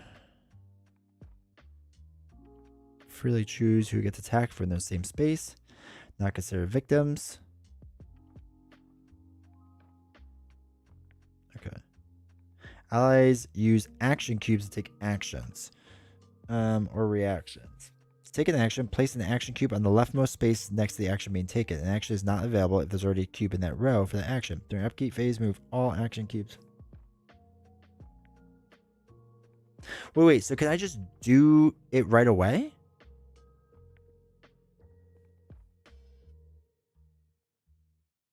When do they take their action? Allies use action cubes to take actions, which are only allowed during the during the action phase. Keith, thank you. Thank you for the 100 bits, dude. I appreciate the support. All I can hear is Guns N' Roses, You'll Be Mine. Great song. Great for in the gym, too. Okay. I think we're mostly good. So, I mean, we stick with the main strategy, I assume. Always be focusing, right? So let's start that. Always be focusing. Oh, we get the little look at it. It's so little. Just a little guy. Take our 2 dice. I hate this. I hate this stupid thing. Never. Why, chat? Why did you let me do this? Let's try again. All right. Always be focusing. I guess. Okay. One success. I'll take that. So this lowers it down to 4, and we lose one more time. All right. So, so with John Connor,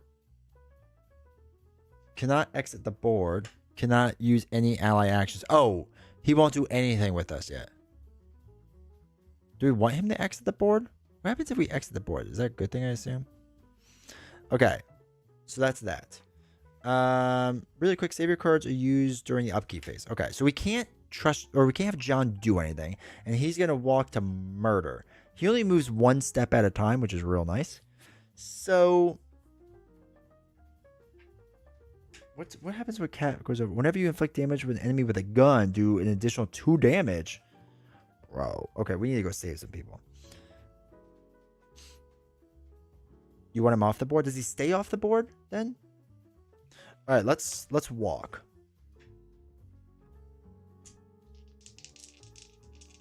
Please, for the love of God, be able to move, Sarah. All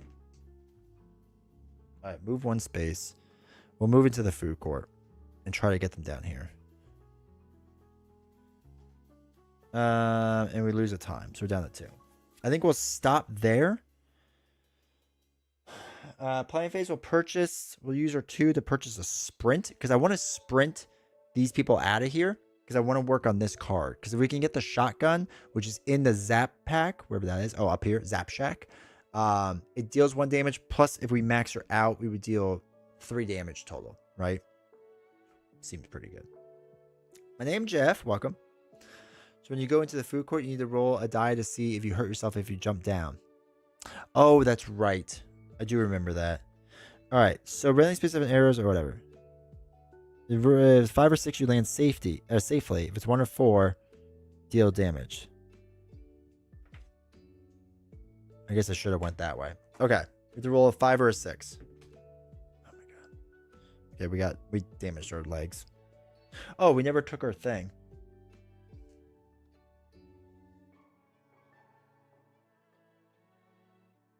Yeah, I do remember seeing the railing thing. Silly railing thing. It's only that way, right? Like I can come. Oh yeah, there's the escalator things. Okay. We'll take this one here. This one on us. Just get down to 1 life. It's fine. What's the worst that'll happen? Slow motion fall on the table. Yeah. It's gotta hurt. All right. So that was the planning phase. This goes back up. This goes back into the tableau. And then the killer phase. So, resolve killer action. Killer action. So, even though it lists us, it goes after the savior instead when you're doing this scenario. So, it's going to move 1 spot to the Zap Shack. Murder that spot. It's not the murder. So, we're good. Oh, wait. No, they can't move to the Zap Shack. I take that back. They're going to move down here. Murder that spot. Can't murder that spot. Good to that. Good to go.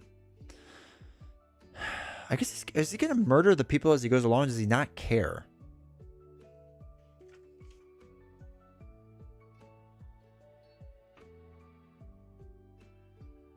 I think we would still attack the spot, right? Because if that token is in that spot, they'll still attack it. I believe. Really quick. I always forget about my camera. It's messing up. Terminator. Terminate Mark 5. Oh, that seems sad. He'll murder the people as he goes along. You have to treat him like a typical killer, yeah. But Bloodlust doesn't go up. All right. All right, so if the Mark 10 and the Mark 5 are both not on the board, discard and draw a new card. Okay, they're both not on the board.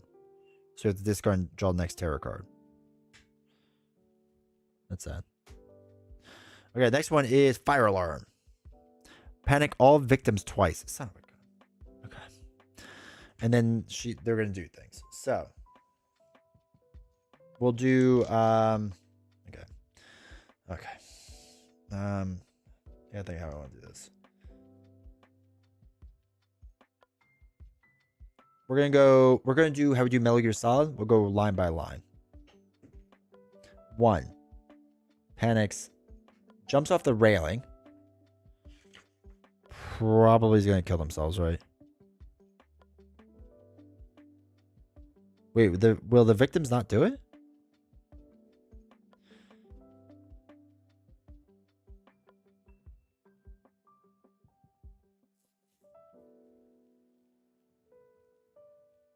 She says enemies won't do it.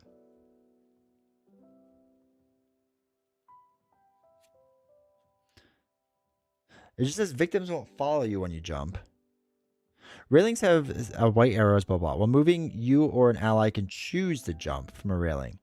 Okay. Enemies will never jump or voluntarily move to a railing space to a food court space. If in fact causes an enemy or victim to move from the railing to space, they receive one. Oh, God. Yeah, they just die. Okay. So, what was that? No, that was this one. Dead. Put the dead victim there. All right. This next one. Don't jump to your death. Oh, my God. Okay. 1 dead. All right, 5. That's good. Yeah, run in there. And they're going to panic again because we're panicking everyone twice. So a 5, they go back out to the railing. All right, so the one that's in here with me, I'm trying to calm them down. Don't run out and do anything silly. What was that, 3 through 6? Okay, so they stay where they are. This one now is a 4. Okay, they go down here. These two, I'm going to start with the left one, is a 5. So they run to the other part of the food court. Totally makes sense. Is a 4. They're going to run to the other part of the food court. Oh, we have to do it twice. I have to do that one again. Is a 1. So he's going to run back to the original part of the food court. And that's a 6. So he's going to at least be smart and run to a different spot. We'll do the 2 other ones in here too. So this guy is a 6. He's going to go down here. Is a 2. He goes right back to where he was. So that's fun. And this guy is a 2. So he runs to this food court and he panics twice. Does a 5. Okay, that's there. Let's do this one, this one, this one, this one. So these two. First one, the top one, is a 6. He comes down here. Smart. Is a 5. He goes right back to where he was. So that's fine. This one in the bottom is a 3. Okay, he's going to go to the railing here. Let's not. Okay, so he dead. Okay. This guy we haven't done yet, right? Okay, 4. Good choice. Oh, wait. No, 4 is up this way. Sorry, I have to look on the space on the board. Okay, another 4. So he goes right back. He just running around like crazy. He doesn't know what he's doing. All right, so this guy panics twice. He's a 6. Okay, he goes to this room. That's fine. It's a fine spot to go. 5. Okay, he's gonna go up here. I'll save you. Just don't go that way. And the dude with the motorcycle should just stay there. But instead he's going to go up the escalator, and then he is going to go up here. So that's okay. I mean, he's going to lead to his eventual death, but at least that was something. Okay, only 3 of them leap to their deaths, so small victories. And the last thing we have to do is move. So he's going to move 1 spot, stab his spot, nothing to stab. Now, we are in the upkeep phase. Yeah, I don't think we have to do any more panic stuff. We're on the upkeep phase. We have to do a savior card. Let me just shuffle these once more. I can't remember if I shuffled these. I think I did. But just in case. Okay, savior is going to go to hell. You lose 2 life. Oh, okay, wait. Discard and draw a new savior card if the savior is not in the same space or adjacent to your space. Thank God. I was about to lose the game already. Okay, so they're not. So we get to draw a new one. Okay, 2 more of these. So that's 6. Okay, I only roll 1 die now. This is equally as bad. So. Oh, okay. Okay. Let's do a short rest. See how that goes.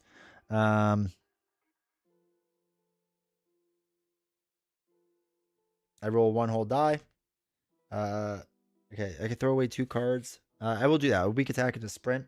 So I get 1 health back, which is always positive, and down 1 time. And that's all I can really do, unfortunately. But I can buy $5 worth of things, so that's good. I need you to close your boots and your legacy captain. We'll get that. So we'll buy, what do I get? 5. So we'll that's down to 4. We'll get another sprint for 2.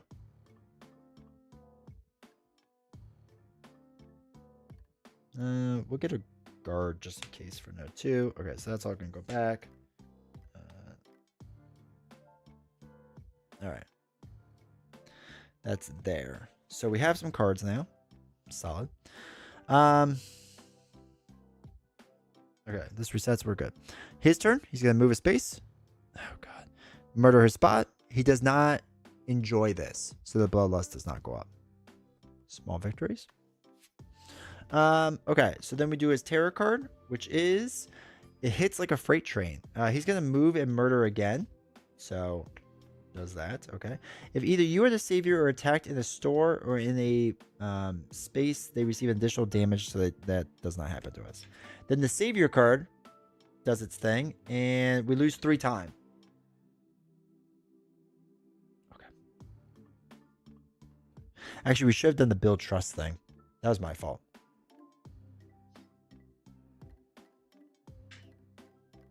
So just saying, if the savior makes it off the board, you get all your unclaimed rewards and immediately flip it to your ultimate side. That's good to know. I think we have to go find the savior and sprint over there. I mean, first, we got to start focusing with our 1 die.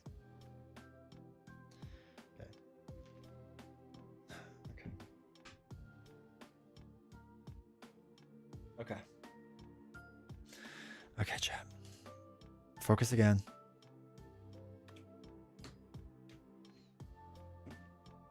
Okay, we'll throw away a close card and a guard. We lose a time, but we lose 1 hard too. So luckily we can roll 2 dice. So time to sprint. We get to roll 2 dice. This will be the last card of our turn. Move 2 spaces. Then you got 1, 2. You're doing well. I feel like I'm about to lose. How well my first game went? Dude.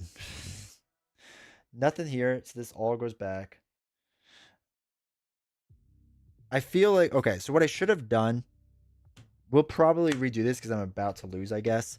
What we should have done is sprinted to him first. And then just, like, focus on these cards also, actually. Because we have to be near him. Can only be resolved when in the same space. Okay, so we should have sprinted him, then built trust with him. Oh, we didn't do a panic when he murdered. I'm sorry. We should have panicked. We messed up on that, too. Because he murdered, and everyone should have panicked their spots. That's my bad. Well, actually, these guys wouldn't have panicked because they can't move into the same space as him, right? You can't move into a killer space when you panic.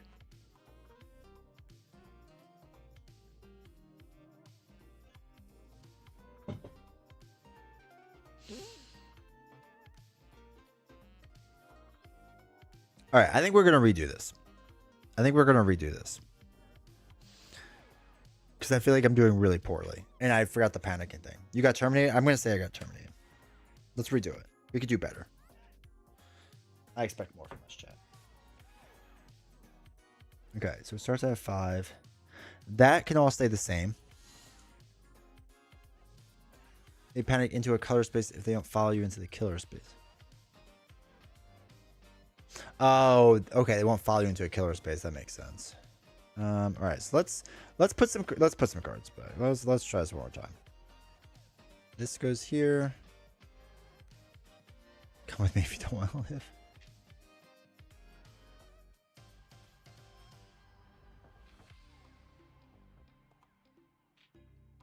What am I? Oh, this one goes here. She goes here. All right, we need to shuffle this. Just find Buffy, I know, right? I like how they did that.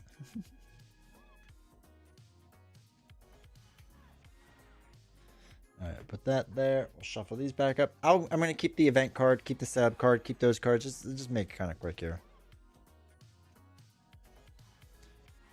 Buffy theme box. I wonder if they can pull it off. I feel like they can. I have faith in them at this point.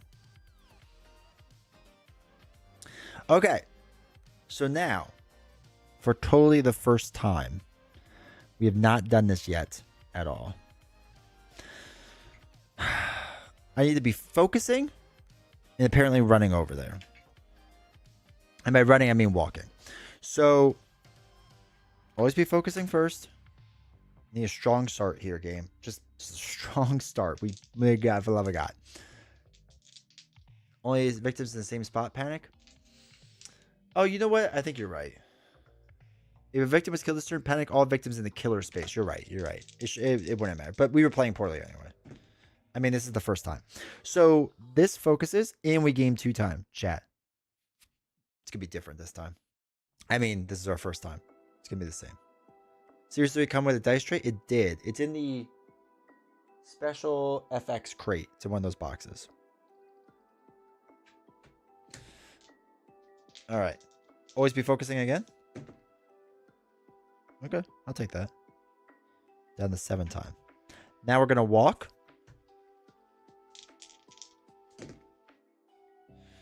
Star and throw away 2 cards. I will throw away weak and short, so we'll move 2 spaces and lose 1 time. So lose 1 time. We will go down the escalator, not jump off. So, and I'll hold on to walk. So we still have 6 cards or 6 timers. So we'll take 4 worth of sprinting. And I'm going to take 1 of the build trust now so that we have it, because maybe we won't have our timing stuff later. You know what I mean? So we'll do it now just in case. Goes back up to 6. Okay. The Terminator will move from the service entrance to the main area. Now the tarot card. I'm having a hard time finding the season 2 play mats. Is it on their website? I really thought they were going to come out with a series 3, but they didn't. If Mark 10 and Mark 5 are both not on the board, I've seen this one before. Discard and draw the next tarot card. Okay, so we draw the next tarot card. But yeah, it's nice playmat, this one. Target acquired. So this goes down to 4, and they're gonna move and stab their spot. Stab, stab, stab. Okay, they're dead. Okay, so yeah, panic phase will only happen, like we said, on that spot. So, all right, savior card will be. I'm not stealing. I'm just borrowing. Move the savior to the closest wrench. And discard the top 2 item cards. So they're currently on one. So I guess they moved to the one they're on, which is Stan's Sporting Good Emporium. So we're going to remove the 2 things from there. The Lucky Rabbit's Foot and the one face down, which we won't know about. Didn't shuffle the entire tarot deck. I did. I did shuffle it. I thought I did. Yeah, because this card's different. Right? Pretty sure I did. Let me just give this one more shuffle. Okay, there we go. Just in case. All right, so now it's our turn. So let's sprint. Bottom 3, you have yes. Which I know I didn't read the card, but it seemed not great. So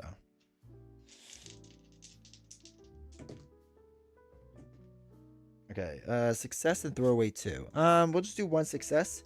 So move up to 2 spaces. 1, 2, and we lose 1 time, which is fine. And let's sprint again. Okay, that's fine. We lose another time. We move 2. 1, 2. And then let's walk. I'm not trying to backseat the game. It's just there's a lot going on. No, I appreciate it, dude. Okay, lose the times. We're down to 3, and we can move 1 here. Ooh. And we'll stop there. We'll hold on to build trust. All right, so we have 3 time left. Let's take all of our basic cards. We'll spend 1 with that. And let's get a guard too, just in case. Oh, no. Instead of the guard, let's build more trust. Lots of trust. Lots of trust building. These all go back. 2 costs. Okay, 0. Okay. Terminator is going to go. Not Terminator, sorry. The Hunter. Murder that spot.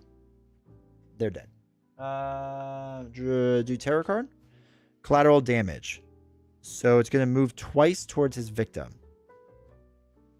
Okay, so for each railing space containing at least one victim that the killer moves through, including the starting space, any space, push one victim off the railing. Son of a gun. Okay, so 1, 2 pushes this one off the railing. I'm not on a railing, but they do just move right by me. So he's just in there, which is not great. Now we do the panic phase, which actually works out because then maybe John will be smart and not John, sorry, the savior. Maybe Connor will be smart and like run out to me. And then I can be like, come with me if you want to live. Yeah, I think that makes sense. All right, so first die we're going to do is for the yellow meeple first. It's a 2. The yellow meeple likes it in here. He's like, no, you know what? I trust this guy. He's jacked. He obviously goes to the gym twice a day. What's the worst that'll happen? And John says, you know what, dude? I'm right there with you. I agree. This guy, he does some serious workouts, so he's in there with him. They're staying apparently.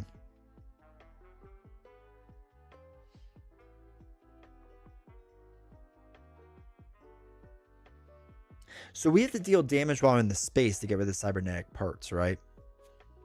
Live with me if you want to exist. All right, so we can only deal damage to these parts if we're in the same space, right? Oh, wait. We have to do a savior card. Okay. Okay. He's got that cooler leather jacket. I feel it. All right, so let's casually walk in there, I guess. Please make it in there. Please just move in there. Okay, move one space, lose one time. That's fine. So we are all hanging out. It's a whole the good, the bad, the ugly situation here. Or all three of us are looking at each other. So we need to build trust. I know he's like right there, but you know. 2 damage in the same phase and they splashed around like a victim. Would if they were panicked like a victim. All right, so let's build trust with John. Apparently, this is where our trust building exercise is going to come in right here. The hunter has sick denim jacket, bejeweled. All right, let's build some trust. 2 stars. Increase trust by 1. Let's go. Cannot exit the board. Can only use the bottom 2 actions. Reduce damage from attack and recover. Okay. That's not bad. Box I thought about getting at retail. I'll let you know how it is. All right, so we're going to build more trust with the savior. Come on. Okay.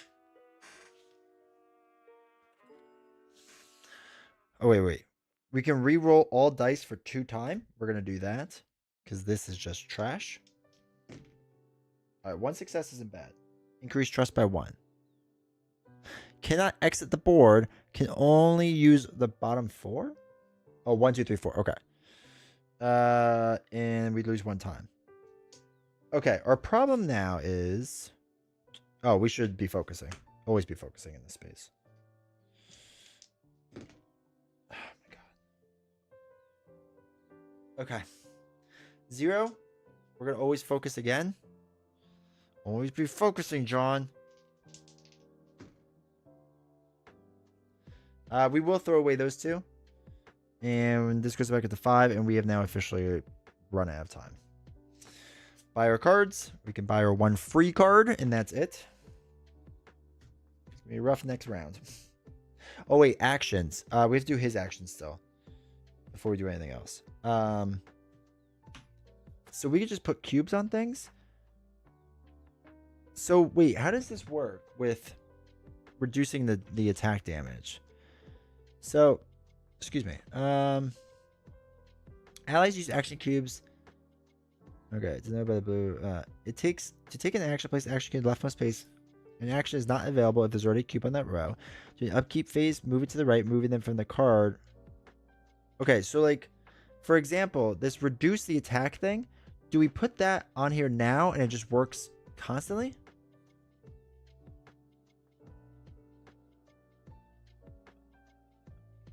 Like, how does the reduce damage from attack by 1? How does that one work? I get the recover, that like when you place it, but like, am I just doing this in hopes that if he gets attacked, then it does it? Or do I not do the action until he gets attacked? Like a reaction. Okay. Okay. Well, let's run away. So let's use a cube. Actually, let's use 2 cubes to run away. So John is going to give him the finger. Go 1, 2. Okay. We won't be able to move for a little while with him. Can we move him with us or no? No, because they're not victims.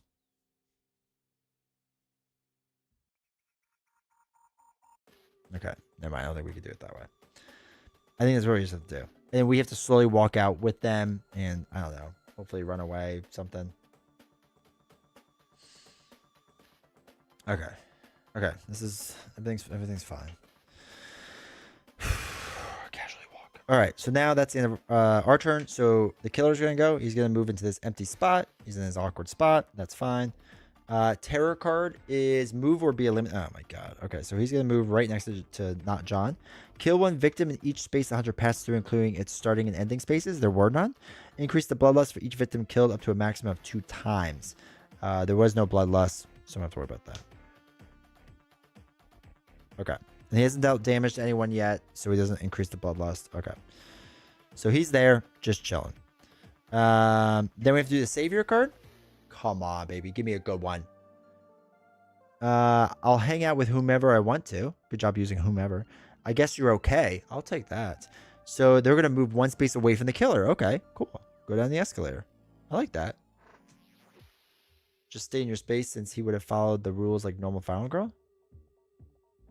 Well, no, because he's targeting that, right? He's always... Technically, I'm not the Final Girl, I thought. Like, I thought he'd just be targeting it. Allies are not considered victims. All right, hold on. No, this is allies. I don't care about allies.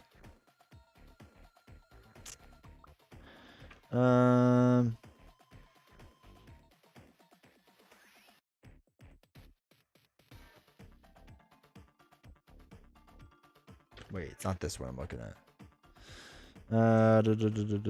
Okay, so the savior is the killer's primary target. When an enemy would target you, as in me with the little symbol, it instead targets the savior. These targeting rules are in addition to those mentioned in the ally rules at the end. If savior dies, you immediately lose the game. So I don't think it would stay in my spot. When the killer just stayed in your space since... this is where I got confused playing it. If he's targeting the final girl savior, does he stay in your spot? No, I think, from my understanding... So this box, or this section, the savior is the killer's primary target. When an enemy would target me with that symbol, right, it instead targets the savior. I think the whole thing is like, it's never going to target me ever. Like, I don't have to worry about having like low amounts of life. Like, I don't think that's really going to make a difference unless the next mark does something differently. So yeah, I don't have to do anything. I think... Like, if I was here and John was down here and it moved into my space, I assume it would attack me then. Right? But that's it. That's how I would understand it, at least. So, like, again, if Terminator was here, I was here, John was down here, and he moved into my space and there was no meeple there, it was just me, he would still attack me then. But yeah, I think just generally speaking, targeting... Yeah. Okay, so that's that. So I don't have much to do. I am going to casually walk because that's the only card I have to play. So let's do that. Let's casually walk after the Terminator. So this should be up by 6. So we move 1 space, it goes down there. So we slowly follow the Terminator. Okay. Now we can buy cards. So we'll buy all of these cards. We'll spend another 2 to buy another John card. Another 2 to buy a sprint card, and 1 to buy a close call in case you have to reset. These all go back. Okay. Just follow, appreciate it. That made it easier for myself. Nah, it's all good.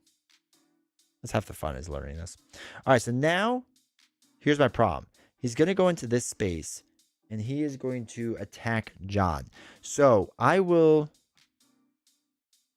Might as well do the reduced damage by 1 right now, right? So reduce it by 1. He does no damage, so thus I don't think he gains Bloodlust, right? Because it didn't actually damage us.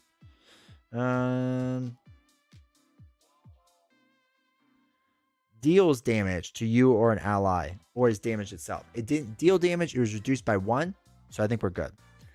So he went to attack us. We did the reduced attack thing. See how long that lasts. That card. Oh, okay, so he's going to stop or stab us again. Analyze. Targeting weakness. All right, so. He's going to go there. He's going to damage John. John takes the damage. No good. The Bloodlust goes up by 1.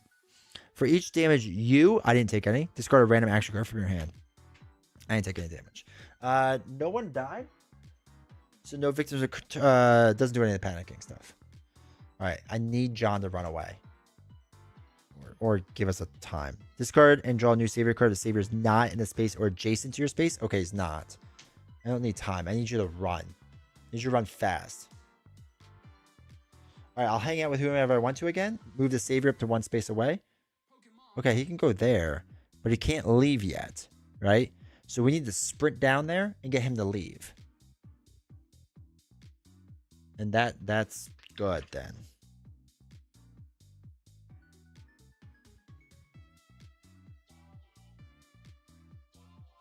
All right, if the savior's trust levels, I believe you.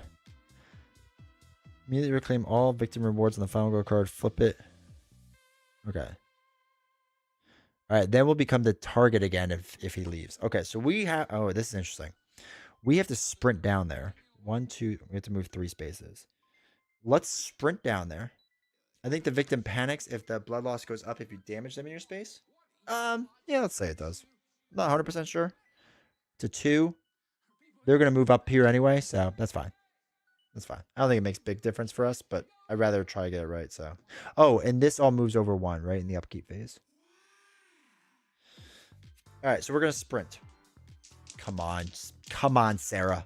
Come on, Sarah. I need you to go. I need you to move 3 spaces.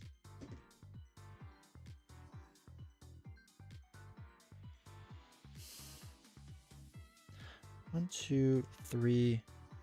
We could throw away 4 cards and move to 3 spaces. I think that's what we're going to do. It's almost imperative we make it there. 1, 2, 3. Okay. And we lose a time. Now, we're going to focus. Should be running. Always be focusing. Should have probably done this first, but whatever. Ooh, okay. There's that. That goes up to 7. Okay. We're going to build some trust here. John, I need you to trust me, man. I need you to trust me.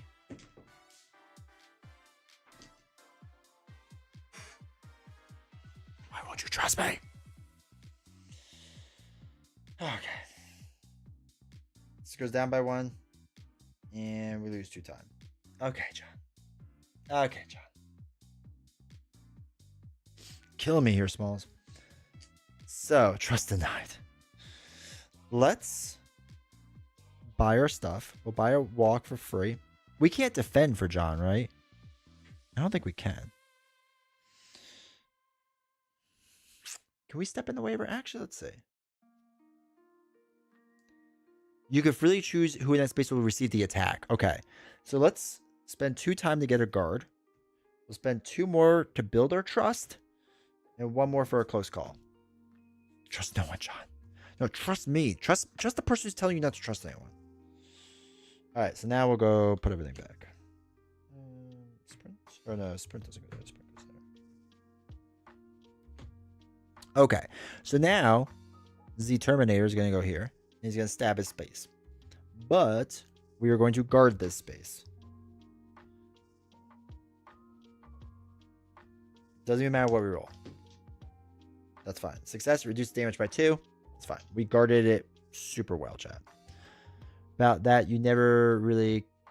not sure about that. You never really came up in my playthroughs. Oh, the guard... Yeah, no. It's definitely there. So we're good there. All right, so that was the terror. Bad card is... Okay, he's going to stab us again. Can I take the hit? No, John can take the hit. He's fine. Or attacked in a store. or a railing space to receive an additional damage. We're not in a store. We're not in a railing space. So John's going to take the damage. Does John panic when he's stabbed? What do we need to do? See this one, right?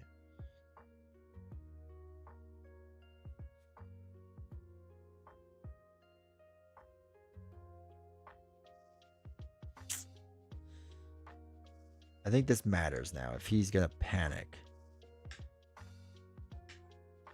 I had to see what the panicking rules are. The savior would panic. Yeah, they'll panic when a victim dies, though. Hold on. Allies like okay. Okay, when you or an ally are in the same space and one is being attacked, you can choose. That's fine. Allies are considered victims for targeting, so unless otherwise specified, they are typically the only targeted enemy in resolving the primary thing as its target, and an ally is the closest. Most effects that would damage you would similarly damage allies. Most effects that would affect your movement would do it for allies. All right. Where's the thing about panicking? Hold on. All right. At least one victim. The victim is in the same. All right. So after the killer phase, you must choose to see if any victims will panic. At least one victim was killed this turn. Yeah, victim wasn't killed this turn, though. I don't think we panic because the victim wasn't killed. And allies aren't victims. All right, let's read through this one more time. Wait. Maybe it says on this one. Allies are considered victims. You cannot choose an ally to follow you. That's fine. Unless otherwise specified, allies cannot carry items and stuff like that. That's fine. When you choose an ally or allies that are in the same space and one is being attacked, you can freely choose who it attacks. That's fine. Allies are not considered victims for targeting. So unless otherwise specified, it's going to go after that. Ally and other killer. Most effects that would damage you would similarly damage allies. Most effects that would damage your movement would similarly. Yeah, I don't think they panic. So I'm not going to panic. I don't think I would. There's nothing that says it would. And that victim didn't die. Okay. So that's that. He took a damage. Sorry, John.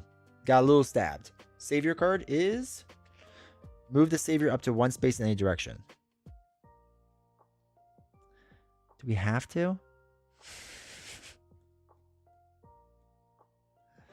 That's the question. Do we have to? Because it's up to one space in any direction. So if we only move him 0 spaces, which is up to 1, are we good? Hey, Dark Maverick. Hey, Dark Maverick. I haven't seen you in a while. Hopefully you're doing well. And also these cubes all come off. I mean, like basically it comes down to, do we think we could build 0 as a legitimate amount of spaces? Okay, that's what I'm thinking too. I think we just keep him here and build trust and hopefully slowly walk away. I'm going to go for it. I'm going to build trust. Come on, kid. Come on, kid. Trust me. I promise you I have your best intentions at heart. I promise I do. Obviously, something can't be 0 for some... Dude, don't even get me started with that. Terrible ruling. Okay. Increase trust by 1, lose 1 time. This kid trusts me so much now. So, can exit the board, can use all ally actions. So the first thing I want to do is use the ally action for the reduce of that by 1.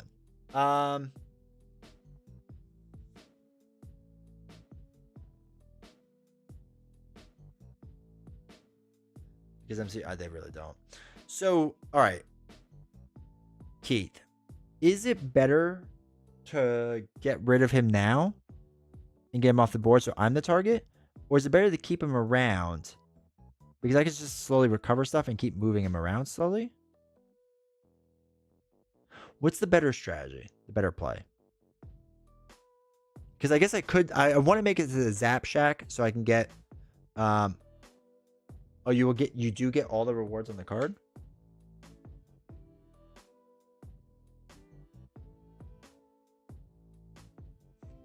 That's a lot of rewards.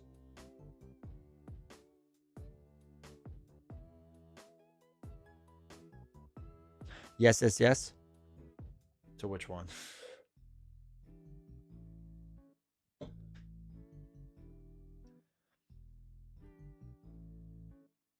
All right, get the boy gone. Okay. All right, so if we do, I didn't realize you got all the rewards on this card. That's a little bonkers. Oh yeah, claim all of them. Yep, yep. Okay. We're gonna save the kid. Bye, John. All right, you trust me. So I guess we don't do the savior cards anymore. So we'll do them in order. 1 here. 2 more time is up to 7. Move 1 space. Take a guard card. Guard card. Get 2 hearts, but I'm already at it. And move up to 2 spaces. 1, 2. Now this is pod racing. And we flip over. We know where the gun is, so we want to get the gun. We do have to get to the point of taking off. We have to do 2 damage to take off these tokens. So we do have to get to that point. Okay. So now we have to make it to the Zap Shack. So let's walk over there. Now that we're pretty far away. Okay. So this goes down by 1. I'm not going to throw away 2. So I'll just move this up by 1. We'll walk once more. Hey, double success. All right, this goes down by 1. And we move 2 spaces. 1, 2. 1, 2, 3, 4, 5, 6. 1, 2, 3, 4, 5, 6. Okay, so it's even either way. All right, so he's going to target us now. We're going to hold on to these cards, and we'll buy some new ones. So we'll buy all of our free cards so we can always be focusing. We need to search for 2. So it's down to 3. We'll get another close call. And a 2. And we will sprint by 2. Yeah, that's good. Okay, these cards go back. Don't need to get any more build trust. All right, Terminator's going to come after us. 1. I don't even know what the Mark V card is. If that comes out, do we even need to take out his thing? Oh, I guess we take out his thing to make him an ally. That's probably why you would do it. All right, so he does there, stabs his spot. Nothing to do there, so that's fine. Fire alarm. Ugh. Panic all victims twice. Son of a gun. Okay. Just increased by 28.3%. I love it. All right, this one first. Actually, let's do it this way. These 2. 4 moves him out here. Don't jump off. Don't you dare. Okay, good. Good job. Come hang out. This guy now. 2. 6. Okay. Down here. We gotta do this other guy. 6. Where's 6 take him? Oh, up with me. Come with me if you want to live. No, don't leave me. Oh, wait. 2? Oh, 2 goes over here in this railing. Okay. These 3 spaces now. All right. 3 goes over there. And then 1 moves him back. Next one does a 2. Moves him here. I'm sure I'm going to roll another 1 through 5. Moves him back. Next one does a 5. Moves him there. 6? No. Moves him back. We'll do this one now. Don't roll a 6. Okay, 4. And next one is a 1. They move back. All right, so this one now is a 6. They are going toward the killer or the motorcycle. And last one is over there is a 3. They move out here. All right, and now he's going to walk toward me. Stab, stab, stab his spot. He's good to go there. Done. We don't do the savior stuff anymore. We're done with all that. Cool. I guess we'll sprint right next door. All right, let's focus first, actually. Always be focusing.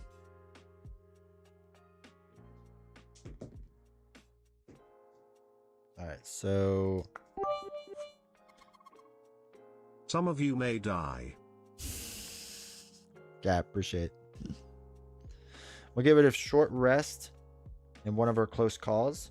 So we do have 1 success. So this goes up 1 and this goes down by 1. All right, we'll always be focusing more. But that's a risk I'm willing to take. Double fail. Down to 3. We're having bad rolls. I hate this, man. All right, let's sprint over there to right next door. Okay.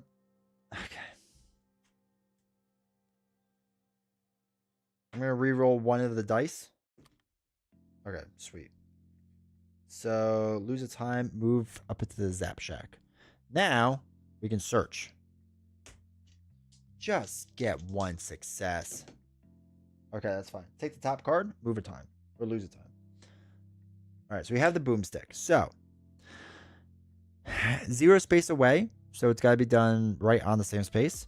Doesn't attack, one-handed. If the enemy is blown off the railing or through a store wall, which is awesome, +1 damage. If there is 1 in the final horror roll result, discard boomstick. Well, that's bad. If you have boomstick in each hand, you may use both when attacking, which just sounds amazing. Okay, so we have that, and we'll hold on to these cards. We have our 1 left, which does absolutely nothing for us, so we'll buy walking cards. Because we're going to have to start doing damage to him. So we're going to need attacking cards. We might as well wait until he comes up to us. Should probably get the other boomstick, because if this breaks... Because all I need to do is roll a 1, and we've only done that 15 times at this point. So, but big attack. So we have to get through his stuff here, which would be 2 damage for each token. I don't know what happens when they turn over. We have to figure that out. It starts coming together. The theme really knocks it out of the park. I know, right? So I don't know what that happens, but yeah. Why the playmat? What, our playmat here? Why not the playmat? I'm confused. All right. He's gonna... We did our stuff. We bought our cards. We're good. Okay. We go here. Stab, stab, stab.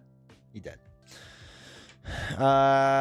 Terror card. Okay. There's another 4. He's gonna walk towards us. Stab his empty space.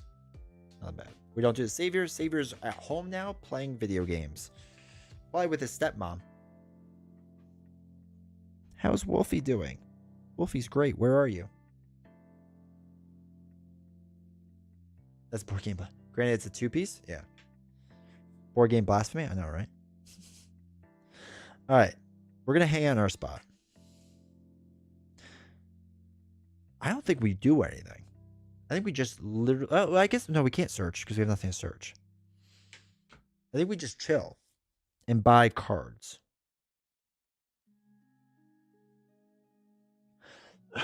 So, I think we'll spend 4 on Furious Strike. Wait, we don't have the focusing cards, right? It's just walking and weak attacks. Okay. Or we do Retaliate. No, let's get Retaliate. Nah, let's get Furious Strike. And then we'll use the last 2 for both our close calls. And we'll buy the free cards. Brings us back to 6. You said you hated the playmat? This playmat? I wouldn't say I hated it. 3, 4, 5, 6, 7, 8, 9, 10. I think 10's the max, right? Snow coming out of the darkness, defend premium components, classic. But yeah, I don't hate the playmat. I think it's fine. I think it's enjoyable. I'm trying to think when I said that now. Was it this stream? Chat, somebody clip me and figure out if I'm a liar. All right, so Terminator's gonna come here. Stab, stab, stab. He dead. Terror card. Have you seen this person? If there are no victims on the board, discard. No, there are. Oh wait, he's gonna walk 2 spaces towards him. So 1, 2. He's gonna go there. For each victim in the hunter space, we lose a time and the horror. Okay. I believe that you lied. That's fair. So that person is going to... oh, wait, no. I said I hated this. I said I hated this because I've been rolling bad on it.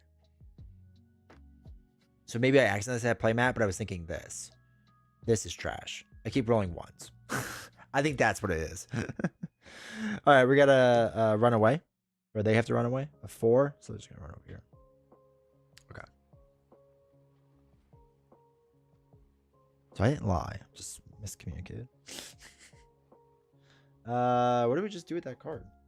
Oh, there's right here. All right. That's the end of that. That's the end of that. Okay. Well, time to do our favorite thing in the world and start focusing. Just Sarah needs to focus. Her head is not in it right now.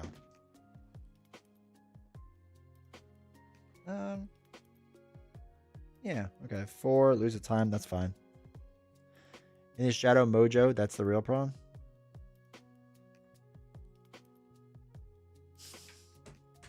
Another focus, always be focusing. Let's throw away both our close. Let's throw away a close call and a short rest. We don't need the rest. Let's go up to 3. We lose one more time. Okay. For 3, we'll buy the sprint. That's it. I'm just waiting. He's gonna come and try to stab me. I got a gird. Okay. He's gonna come. Stab. I say no Terminator. You no stab. I should have bought Retaliate before, but that's whatever. Okay. Throw away 2 cards. Oh wait, we can just reduce it by 1 because we had nothing succeed. And he's only dealing 1 damage. Oops, this should be here. So it just does 1 damage. We're fine. We don't have to worry about that. Okay. We're at the bottom 3. Oh no, we're at the bottom 2 now. So the mark card could be in here. It does the same thing. He hates any game that has dice. I like dice games. I do. But I recognize some of the faults with them. Alright. System reboot. If Mark 5 is the active killer, place an additional cybernetics part token from the on the finale card stack. Well, that's fine. Good. If the Mark 10 is the active killer, it recovers 4 hearts. Okay, it's not. Alright, so whatever the Mark 10 card is about to be next. So now it's our turn. I'm going to stab this guy so much. Okay, so let's first do the old weak attack. Since we can't focus. Our weak attack, if we roll a 1, it's no good. So wait, what's a wall? Can we blow him through this wall? I don't know if we actually want to do that. Do we have to do that? Actually, it would be 4 damage, so we get rid of 2 tokens. So we might do that. Dice are fickle, but they sure are fun to roll. They are. Alright, success and a double card.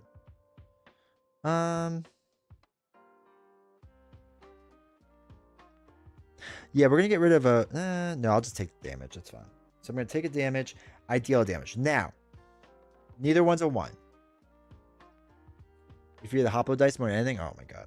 So, I deal 1 damage from the weak attack. I deal a 2nd damage from the boomstick. I deal... Double check me on all this. 3-4 damage with Cat. I don't want to blow him through the wall this time. Right? Because that's 4 damage. And you only get 2. You do 2... Each token costs 2 damage. Because we're going to have another attack card.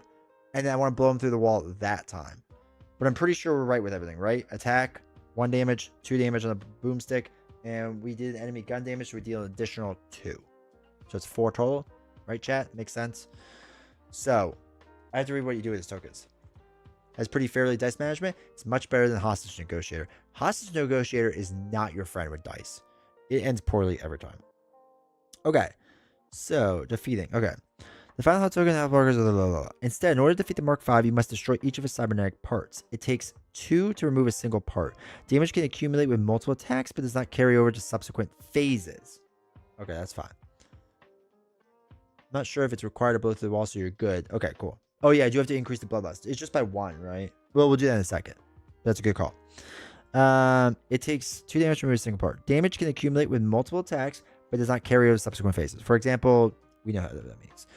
Multiple cybernetic parts can be removed with 1 or multiple attacks in the same phase. For example, if you did 5 damage, 2 parts are destroyed.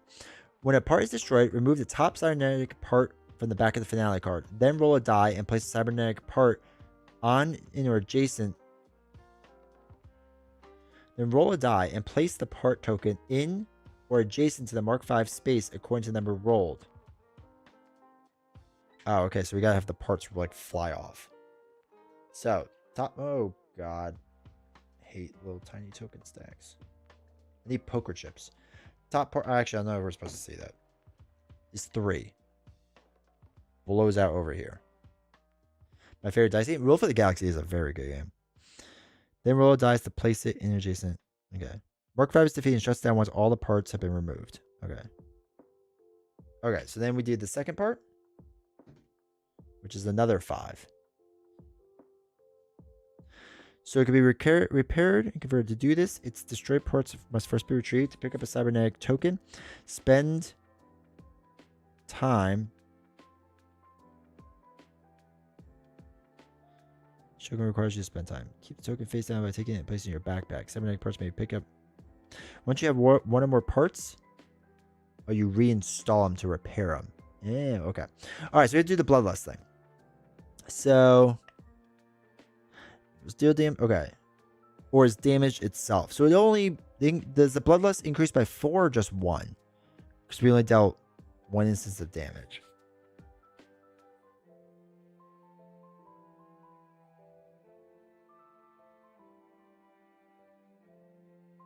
Oh, once per phase. Okay. So the entire phase can only be increased once. Okay. So it goes up by the 1. And you get the Dark Power card, which is titanium laced biotissue. Each time you repair, restore an additional hurt. Okay. Cybernetic parts require 3 now to remove. Oh, that's no good. Okay. So we need to do 6 damage worth now. So we're going to do Furious Strike. Well, we need to do 3 damage to remove 1.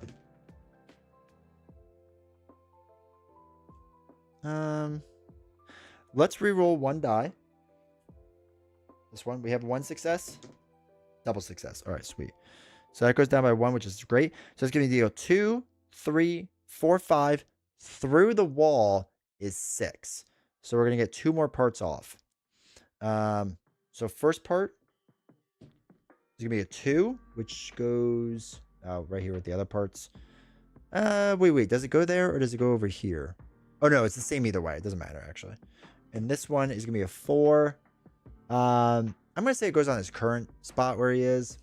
Does it bloom through a wall? I don't know. And plus, if it's all stacked right there, it's a little too easy. So we'll make it a little tougher for ourselves. All right. Went through the wall. I assume he can't go back through the wall. I assume he has to walk around now. Okay. So all that's left are those. So, and only the countdown tokens remain on top of the finale card. Ignore the killer action on the back of the finale card.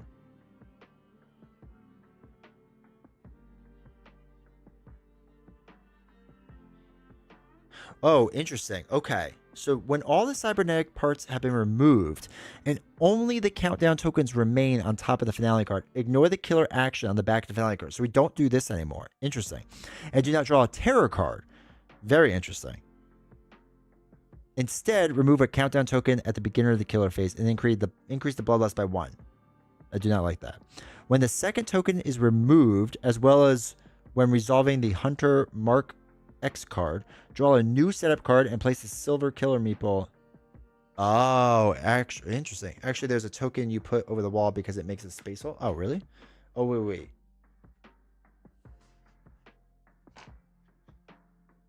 I think it's this one, right? Sweet. Okay, so actually, we probably want to go pick up these parts and go fix them.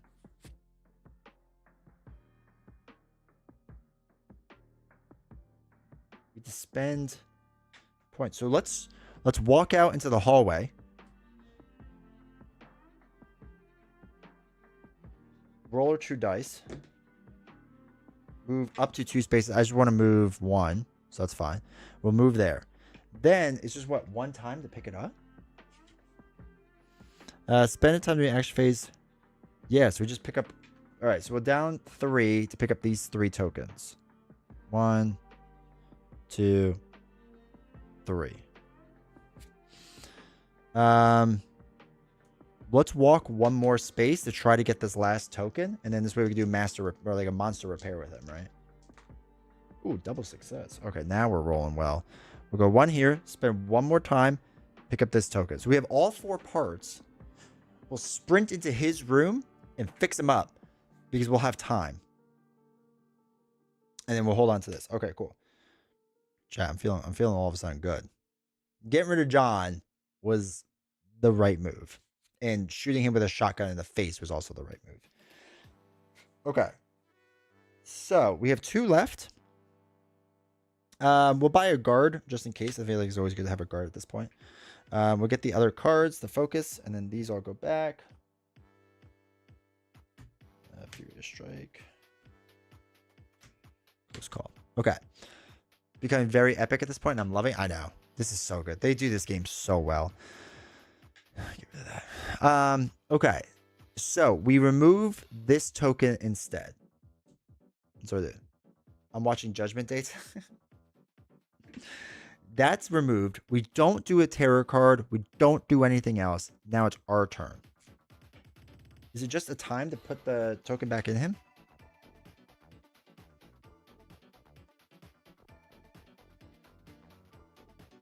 Yeah. Okay, so it's just time. Okay, so let's sprint in there. Actually, before we do, let's focus. Let's focus once. Let's focus once more. All right, one success, that's fine. We get to roll 3 dice and we lose 1 time. Okay, that's fine. Because we are going to sprint into there now.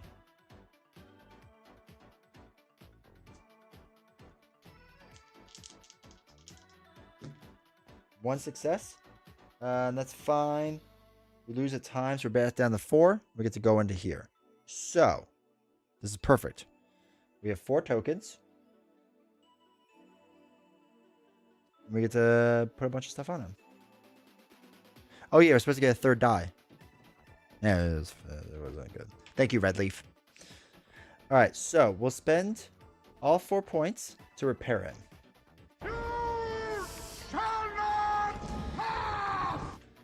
All right, so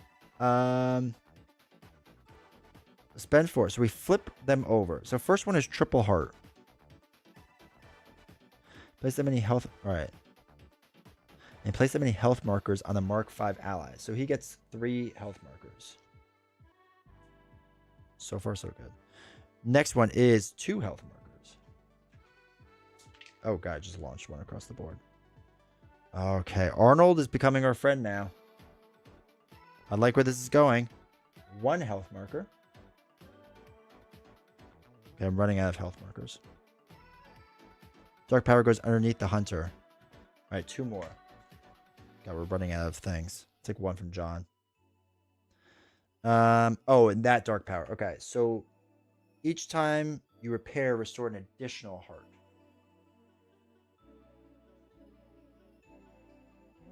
And now, those are just our actions that we can do stuff with, right? The same way we did with John. So we can deal damage. We can move spaces. Bro, me and my Terminator are just going to hang out here. Like, why would we do anything else?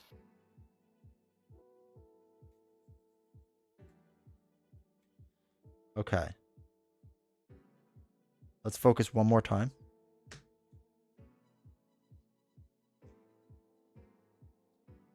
So you repaired him 4 times, so you should have 4 more hearts. Did that count as repairing?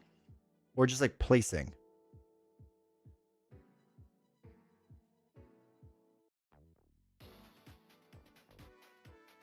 I feel like that's not repairing him. I feel like that was just like placing health markers on him. I think when you do the... Oh, well, it says each time you repair. Okay, so here's our problem. I don't have any more hearts. This 15 is a lot, it turns out.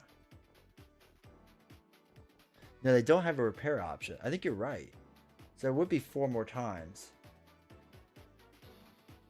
The game doesn't give you enough hearts.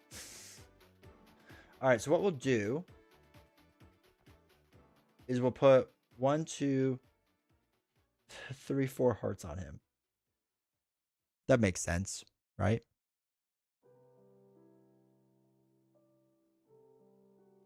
They do give you +5? Where?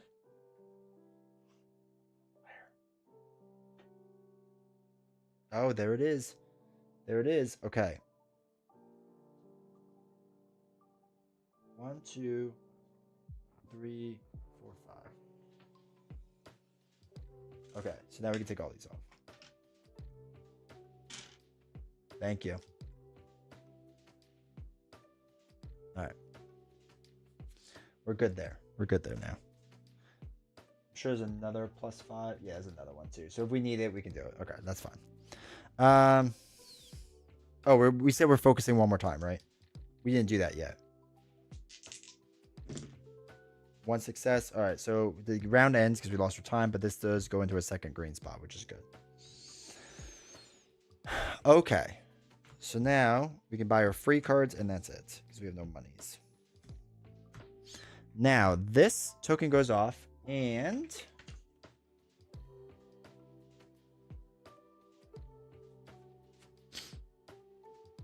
instead, remove a countdown token beginning the killer phase. When the second token is removed, as well as resolving the Mark Hunting Terror card, draw a new setup.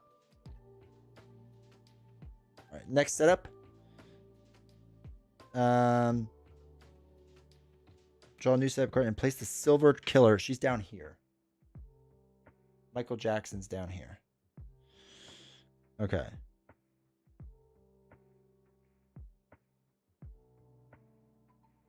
Now the active killers. Following turn resolve. Now the active killer. On the following turn, resolve the killer phase as normal. So we don't flip that card, right? Because we haven't gone through the rest of this deck.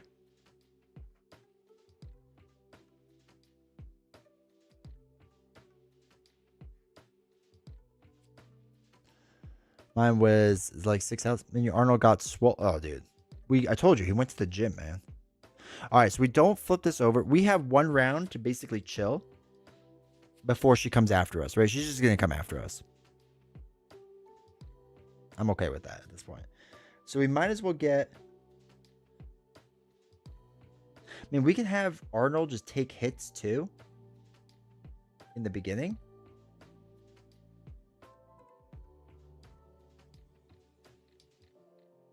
Interesting. All right, so I'm not going to even move. There's no sense in moving right now.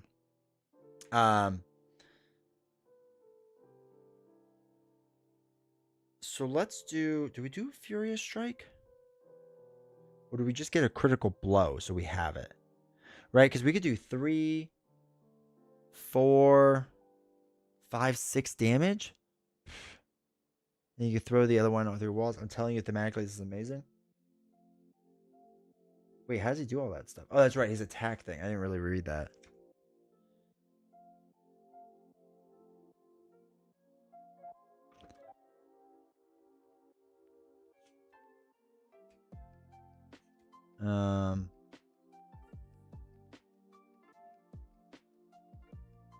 Yeah, wait, where's the stuff that like lets him do?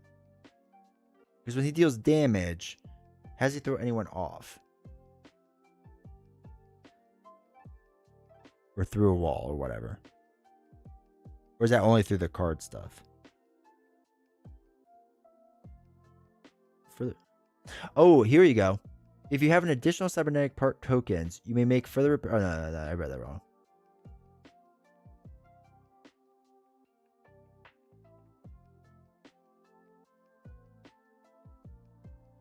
Okay.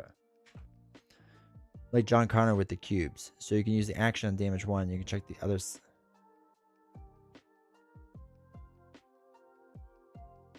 Hold on, wait. Oh, son of a gun. I knew that was going to happen. Just wanted to see the other side of that card. I think that was all his life.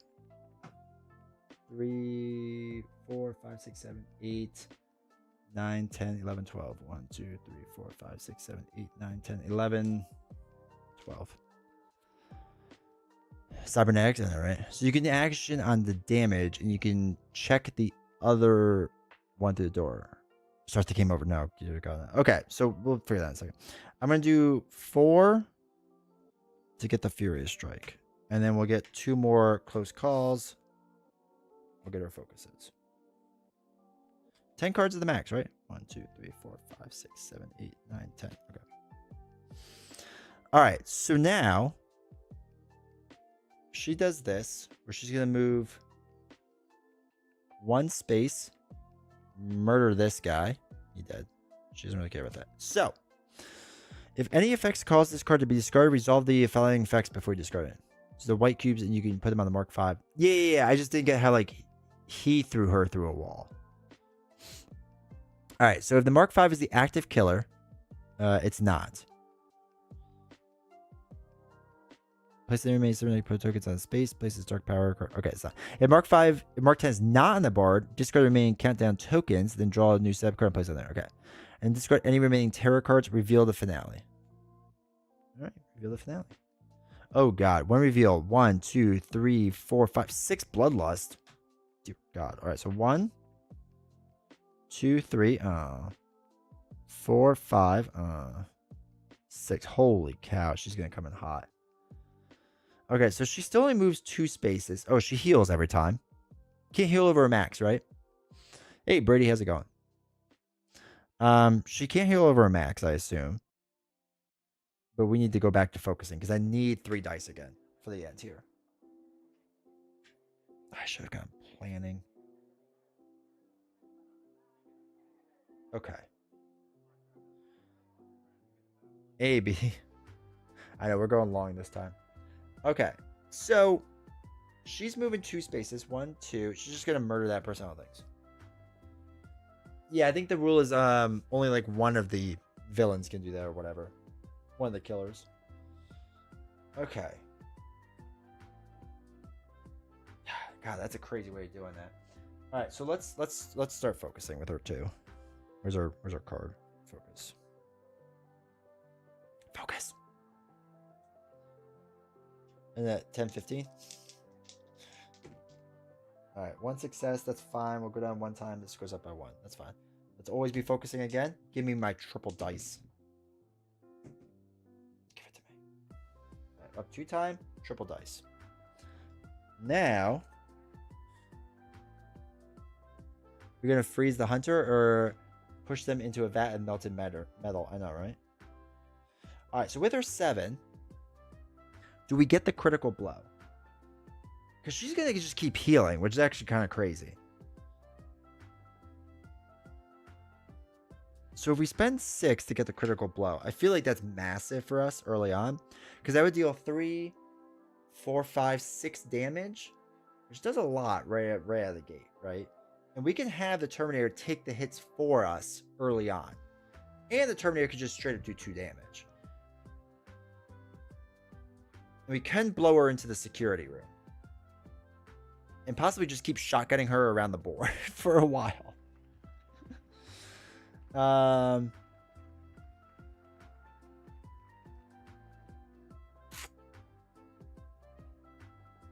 Yeah. I think that's what we do. I think we buy the critical blow. That's it.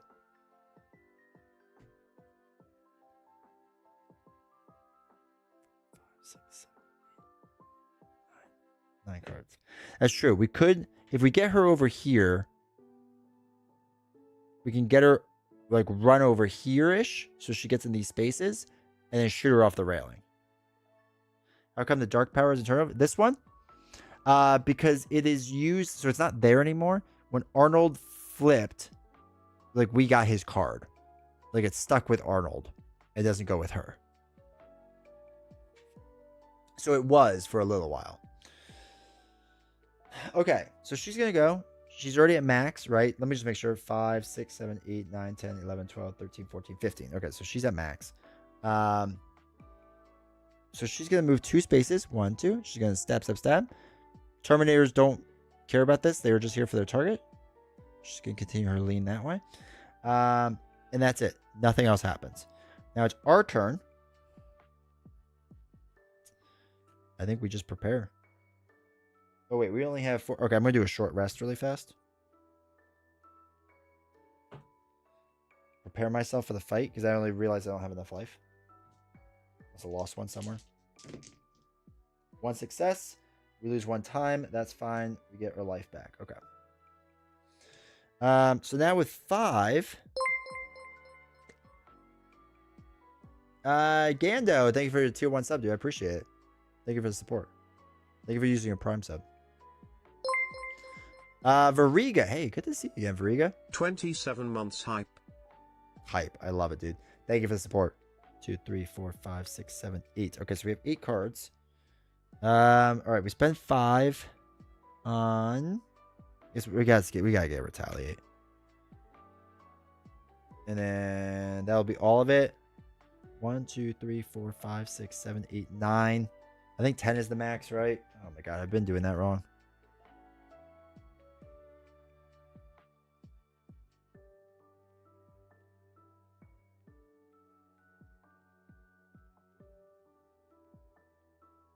What's that? I think 10 is the max.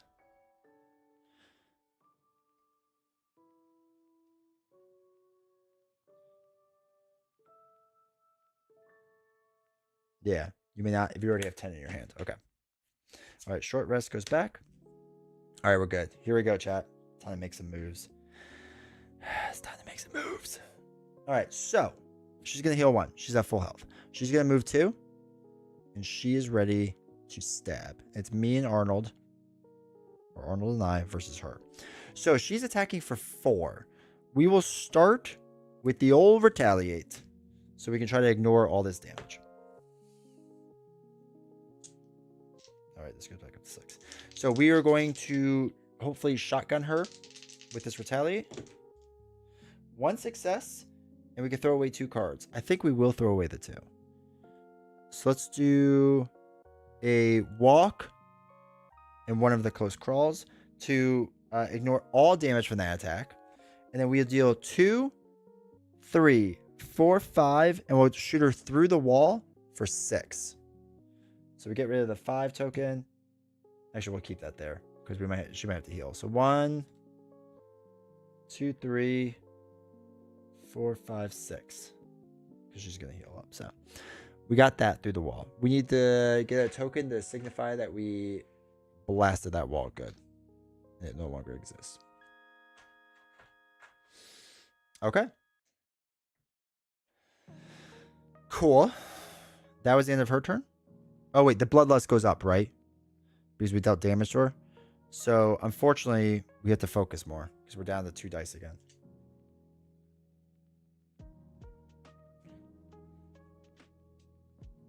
So, what do? Always be focusing, chat. Do that first. Try to get our dice limit back up. Got 1. All right. Time goes down by 1. We're back to 3 dice. Perfect. Now, Arnold is going to move a space. There. He's going to do double damage. Bam, bam. 2 damage. Feeling good. I need to walk over there casually. Hopefully. Not trip over the debris and cause an injury. Success. Move 1 space, lose 1 time. That's fine. We'll do that. Walk through a wall. Guess what, chat? Time to do the old critical blow. It's big money right here if we hit this. Oh my god, this is just like at the end scene, right? When you're shooting him off into the pit, or he's getting shot off into the molten lava. You're limping over there? I know, right? We're getting right there. Just shoot her through the wall. Don't be empty. Don't have the gun be empty. Okay, we're gonna spend 2 dice or 2 time to reroll all of that. The gun jammed slightly, but that's okay. That's okay, chat. We're figuring it out.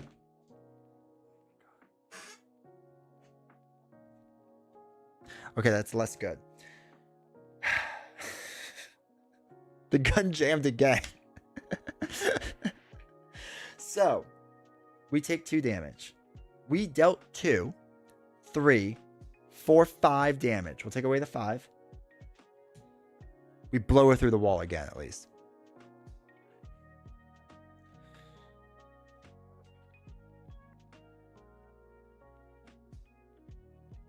Though, the horror goes down because now we have to figure out to reload our gun. We're stressing out. And our turn ends. Keith, thank you for the 100 bits, dude. I appreciate it. All right, we got to buy some stuff. We only have $2 left.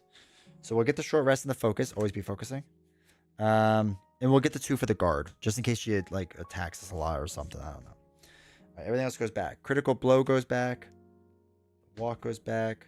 Focusing, close call, walk, retaliate. I want that retaliate again. Okay.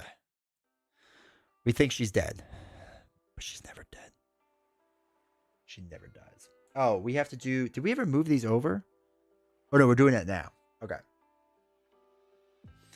She's gonna come back.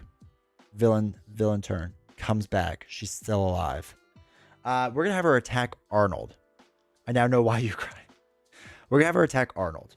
So he's gonna reduce the attack by 1. So, she heals 1. She heals 1 because that's who she is. Heals 1. Attacks Arnold for 5. He reduces it by 1, so that's only 4 damage to him. Arnold's not doing so hot. He's still hanging in there though. He's distracting her while we're loading up the gun, baby. We're getting ready. We could do a weak attack right now with our 2 dice. Actually, we should focus first. We have to focus on loading the gun, chat. Focus on loading the gun. Okay, so that's the end of that. Arnold's things move over. This one moves right off. This one moves over. Arnold can't attack. He's distracted, man. All right, we gotta focus while we reload the gun here. Don't drop the ammunition, for the love of God. Don't drop the ammunition. Okay, we're right on it, chat. This was at 2. This should have been at 6. So it's up to 8. We're reloading the gun. We're feeling good right now. We're gonna do a regular weak attack because she's only got 3 health, and we're shooting for 1, 2, 3, 4 damage. We still have another attack. Or no, we won't be able to do the attack card. We'll keep it for next round just in case. Okay, so we deal damage to herself. No bueno. We're down to our last life. But we have dealt a damage, 2 damage, 3 damage, 4 damage. 1, 2. She's laying on the ground. We're going to have to go check out this robot. We're going to have to see if this is it. Is this the end for the Mark 10? Or is the Mark 10 going to pop up and be alive? We crushed her. We shot her right in the face so good that she's dead. Holy cow. What a game, dude. What a game that they do with this. This is phenomenal. I love this game with a burning passion still. We actually should have probably popped this up one more when we dealt more damage to her. It would have moved her 1, but it didn't really matter. But yeah, that feels good. Feels good, chat. Out of curiosity, I have to know if she would have gotten to us. We did have Arnold take the hits, but we would have had a guard too, just in case. But what would it have been for us? Would we have a second life? We wouldn't have. So we were running nice at the end. Could you show the Terminator cards close to the camera? What, this one? The Relentless Pursuit card. And that's just what the back looks like. And then this is what Arnold's card looks like. Appreciate it, chat. And then this was the other one that was on there. If you want to see more, let me know. So I know it was asked earlier on. He's all legs. Yeah, right. I know it was asked earlier on, like, you always see it in the top, like, of solo games or whatever. Like, that's why. Thematically, this game is probably one of the greatest theme games out there. Like, it feels legit with whatever they're trying to do. Series 1 was weaker in the sense they were trying to find their footing, but there's still very good things in it. Like, it's still very, very good, but they only get better as you go along. And Series 1 isn't obsolete, right? I'm not like, oh, now that I have Series 3, I'm never going to touch Series 1. No. Series 1 is phenomenal. Like, it's still great. So when people ask, why is this game rated up near the top for solo games all the time? Again, thematically, I think very few things touch this game. It's so incredibly well done. This is your favorite scenario. It's pretty solid throughout. This might be up there. Again, I think a part of it is because I love the Terminator movies, and obviously this has nothing to do with it. But yeah, Maple Lane is a great map. Yeah, I agree. But again, this is the first one I've done from this box, So I still have to do the rest, right? And that's not true. I did Krampus one, the Christmas one, which was stupidly hard. Not in a bad way, which is very, very hard. But this is probably up there. Boiler Room gets a little fiddly. It's a little weird with sliding the cards around, but I still like what they were trying to do. I appreciate it. But yeah, I have to do the rest of the ones in the box. And I think next I really want to do the Saw one, where he plays again in the future. So Rise of the Machines, I don't hate it. I recognize that it's a terrible movie, and I can live with that. Evomorph, haven't got a table up yet. It's really good. That was one of my favorites before this one. This one is probably my favorite now.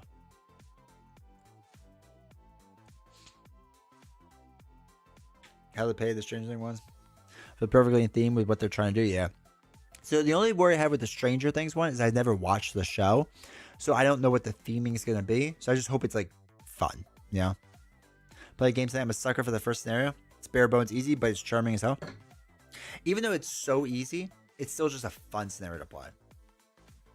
Especially if you're trying to learn like different villains and stuff like that, or different maps. It's easy to like take one at a time on that scenario, which is really nice. But yeah, this game is it's so good. And I haven't even touched like half of the expansion content. The Series 3 came with a bunch of stuff that you can use now that I haven't even touched on. The box of props has a ton of stuff. Like there's a whole like tiers tracker now that like is supposed to help you out if you keep getting crushed all the time. I've not even read that. Like there's just so much that they give you. There's so much content. And again, with the tarot cards, these are all the tarot cards we didn't use. So the scenario is going to be completely different next time. So yeah, it's just phenomenal game. Just another phenomenal game. Touch the extra bits in the season 2. Yeah, the prop stuff. The only thing I touched in the prop stuff is like this stuff and like the fancier versions of these. Or I'm looking at like I didn't have top down. Like these ones and then these things. That's the only thing I've touched. I haven't done the rest of it. Strip die if you use it. Yeah, the desperation die.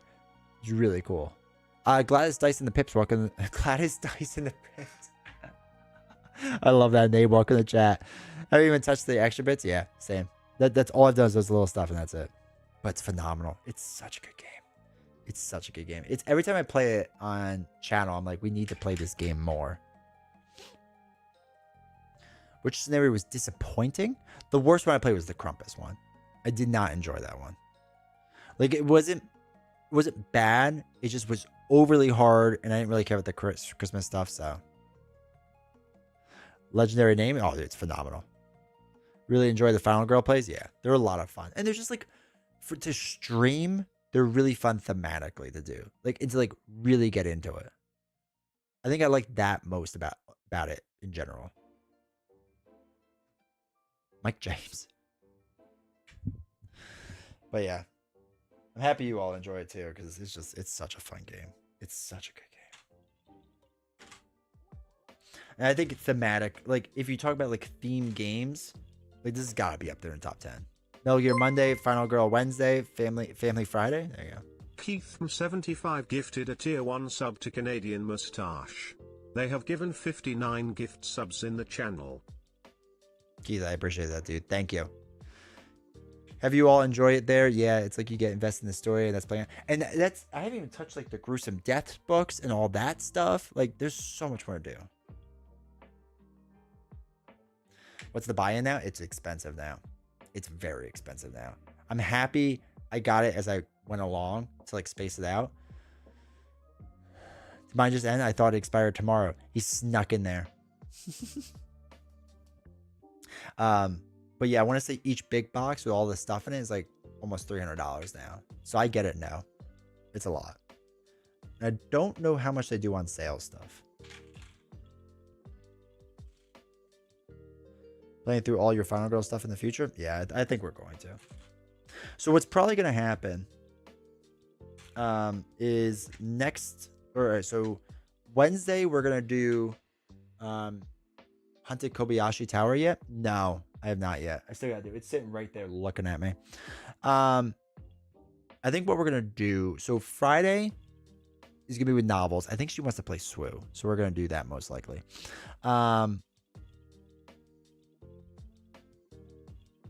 Then Monday is probably going to be Marvel Champions because we have to play all the Shield stuff. Realistically, it's going to be a very long stream Monday doing that.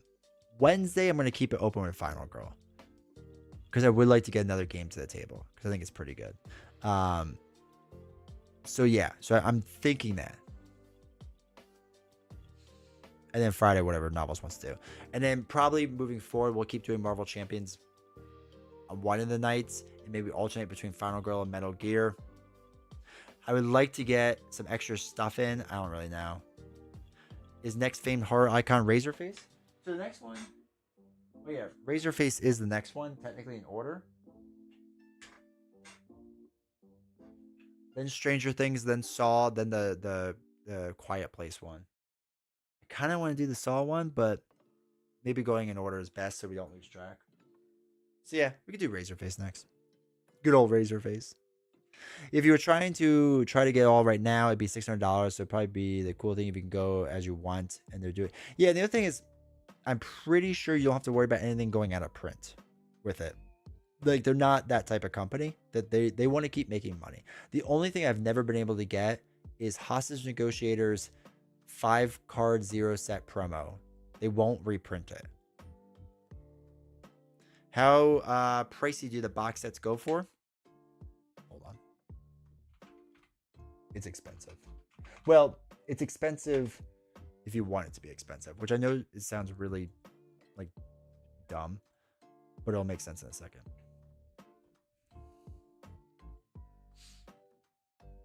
Okay, so oh no, there's a shop. So here's the thing. If you got, oh look, Series 2 Matte. Wasn't someone trying to get this? It's $33. Okay, so if you just bought, don't buy that bond. Okay, so if you bought the Final Girl core and the first box, it's $42. You can get it at Barnes & Noble sometimes a bit cheaper, so just FYI. The whole big Series 3 box is $220. Okay, so you're just going to get you all this stuff. And then the Ultimate boxes are generally the way to go. But to get different things, they're like $22 a box. The big boxes are going to be a better breakdown of price, but Han's Large Collector Miniature. Oh, they have large ones? Bro. Did not realize that.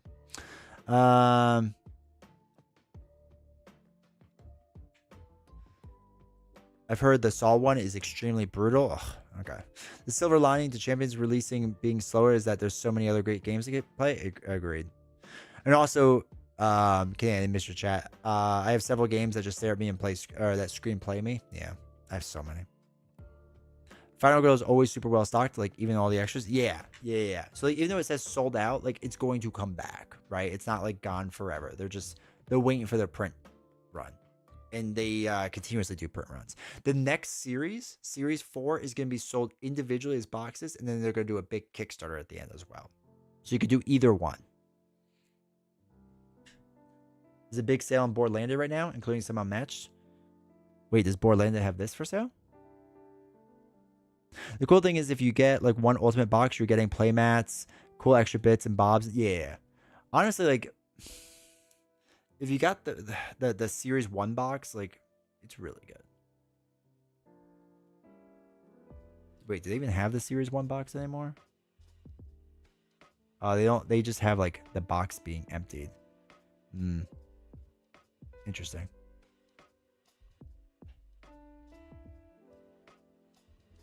If they're less than $80, Novel said you can buy them this week. I could buy each one every day, right? I got the first starter box first, then Dr. Fright, Big Bad Wolf, Evomorphia. That's pretty pricey, but I'd save money in the long run. Don't mind picking and choosing which scenario. Yeah. And that's fine too. And again, technically all you need is, right, get the core box for $22. You could probably find it on some other website.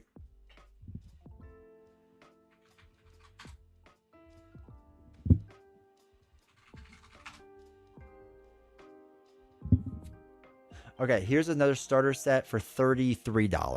So you can get the starter set for $33. And then if you wanted box of props, is nice, but you don't really need it. Okay, so you can start getting some of the other sets. This all will come back in stock at some point, but it's $17.59. So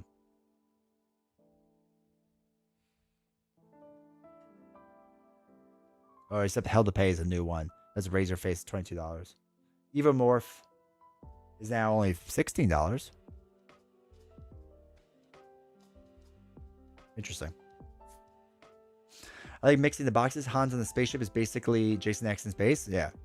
I haven't mixed as much because I'm still like getting through everything, but yeah. And I think they're doing the boxes and with the minis. Yeah, so the boxes, this series of boxes had the minis in it. Now I know they're still in the Kickstarter, even though I got the Series 3 box, there's still alternate minis I'm waiting for or something. I'm still waiting for something. I'm not sure if they have Final Girl for sale. Yeah, I think the best way you can get Final Girl is like just normal sales like this. Are you going to get Series 4 all spread out or wait for the Kickstarter? I think I'm going to get the Kickstarter. I'd rather just have it all at once. Because I don't... Like, if I played a lot more of it, maybe, you know? But I have enough to, like, last me and whatever. And it's not like my channel's, like, known for it that I need to get it right away. So I think I'll just wait for the Kickstarter and pay shipping one time.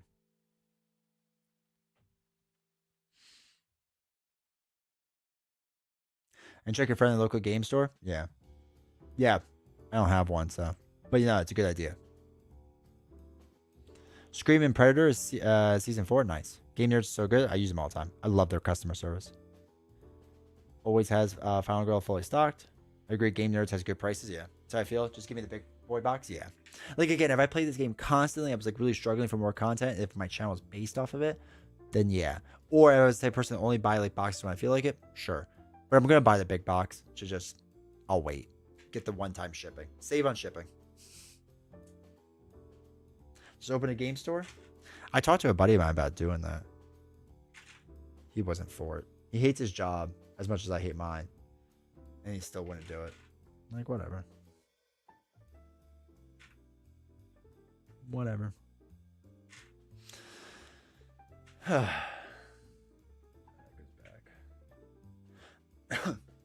Game store owner is the worst job? You'd be amazed how bad my job is. Barnes & Noble usually have some, just not at one store. Yeah. You can sell singles and plushies if you own a game shop. That's how I did it in my video game version. I'll grab the one from the gray box to see how FG does zombies. There's very low margins in game stores. That's fine. Did you submit your TCG shop simulator playthroughs as proof of your concept? Basically. I was crushing it. Sure, we didn't make money. But I was crushing it. We had the best plushies in town in that shop.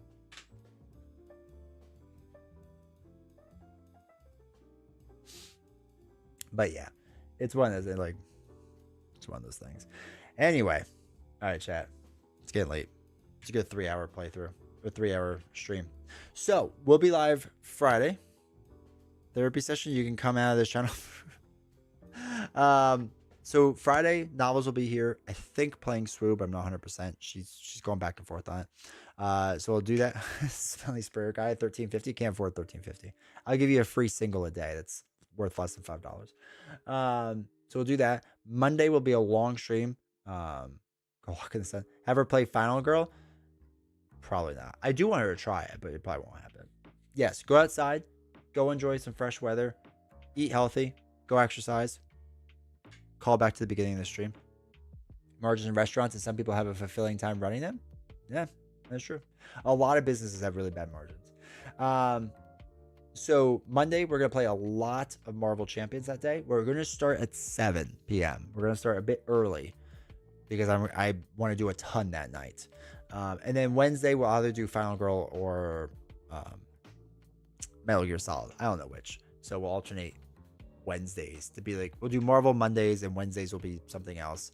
And then Friday will be with novels. So, and maybe she'll be playing Marvel then too. So who knows? Life is just bad margins. So play games, go outside, exercise, eat healthy, go hug loved ones, and firm handshakes to everyone. I appreciate you all. Thank you all for the subs today. Thank you for the bits. I really appreciate it. Honestly, I hope you enjoy this experience as much as I have. And I will see you all in 2 more days. Take care, everyone.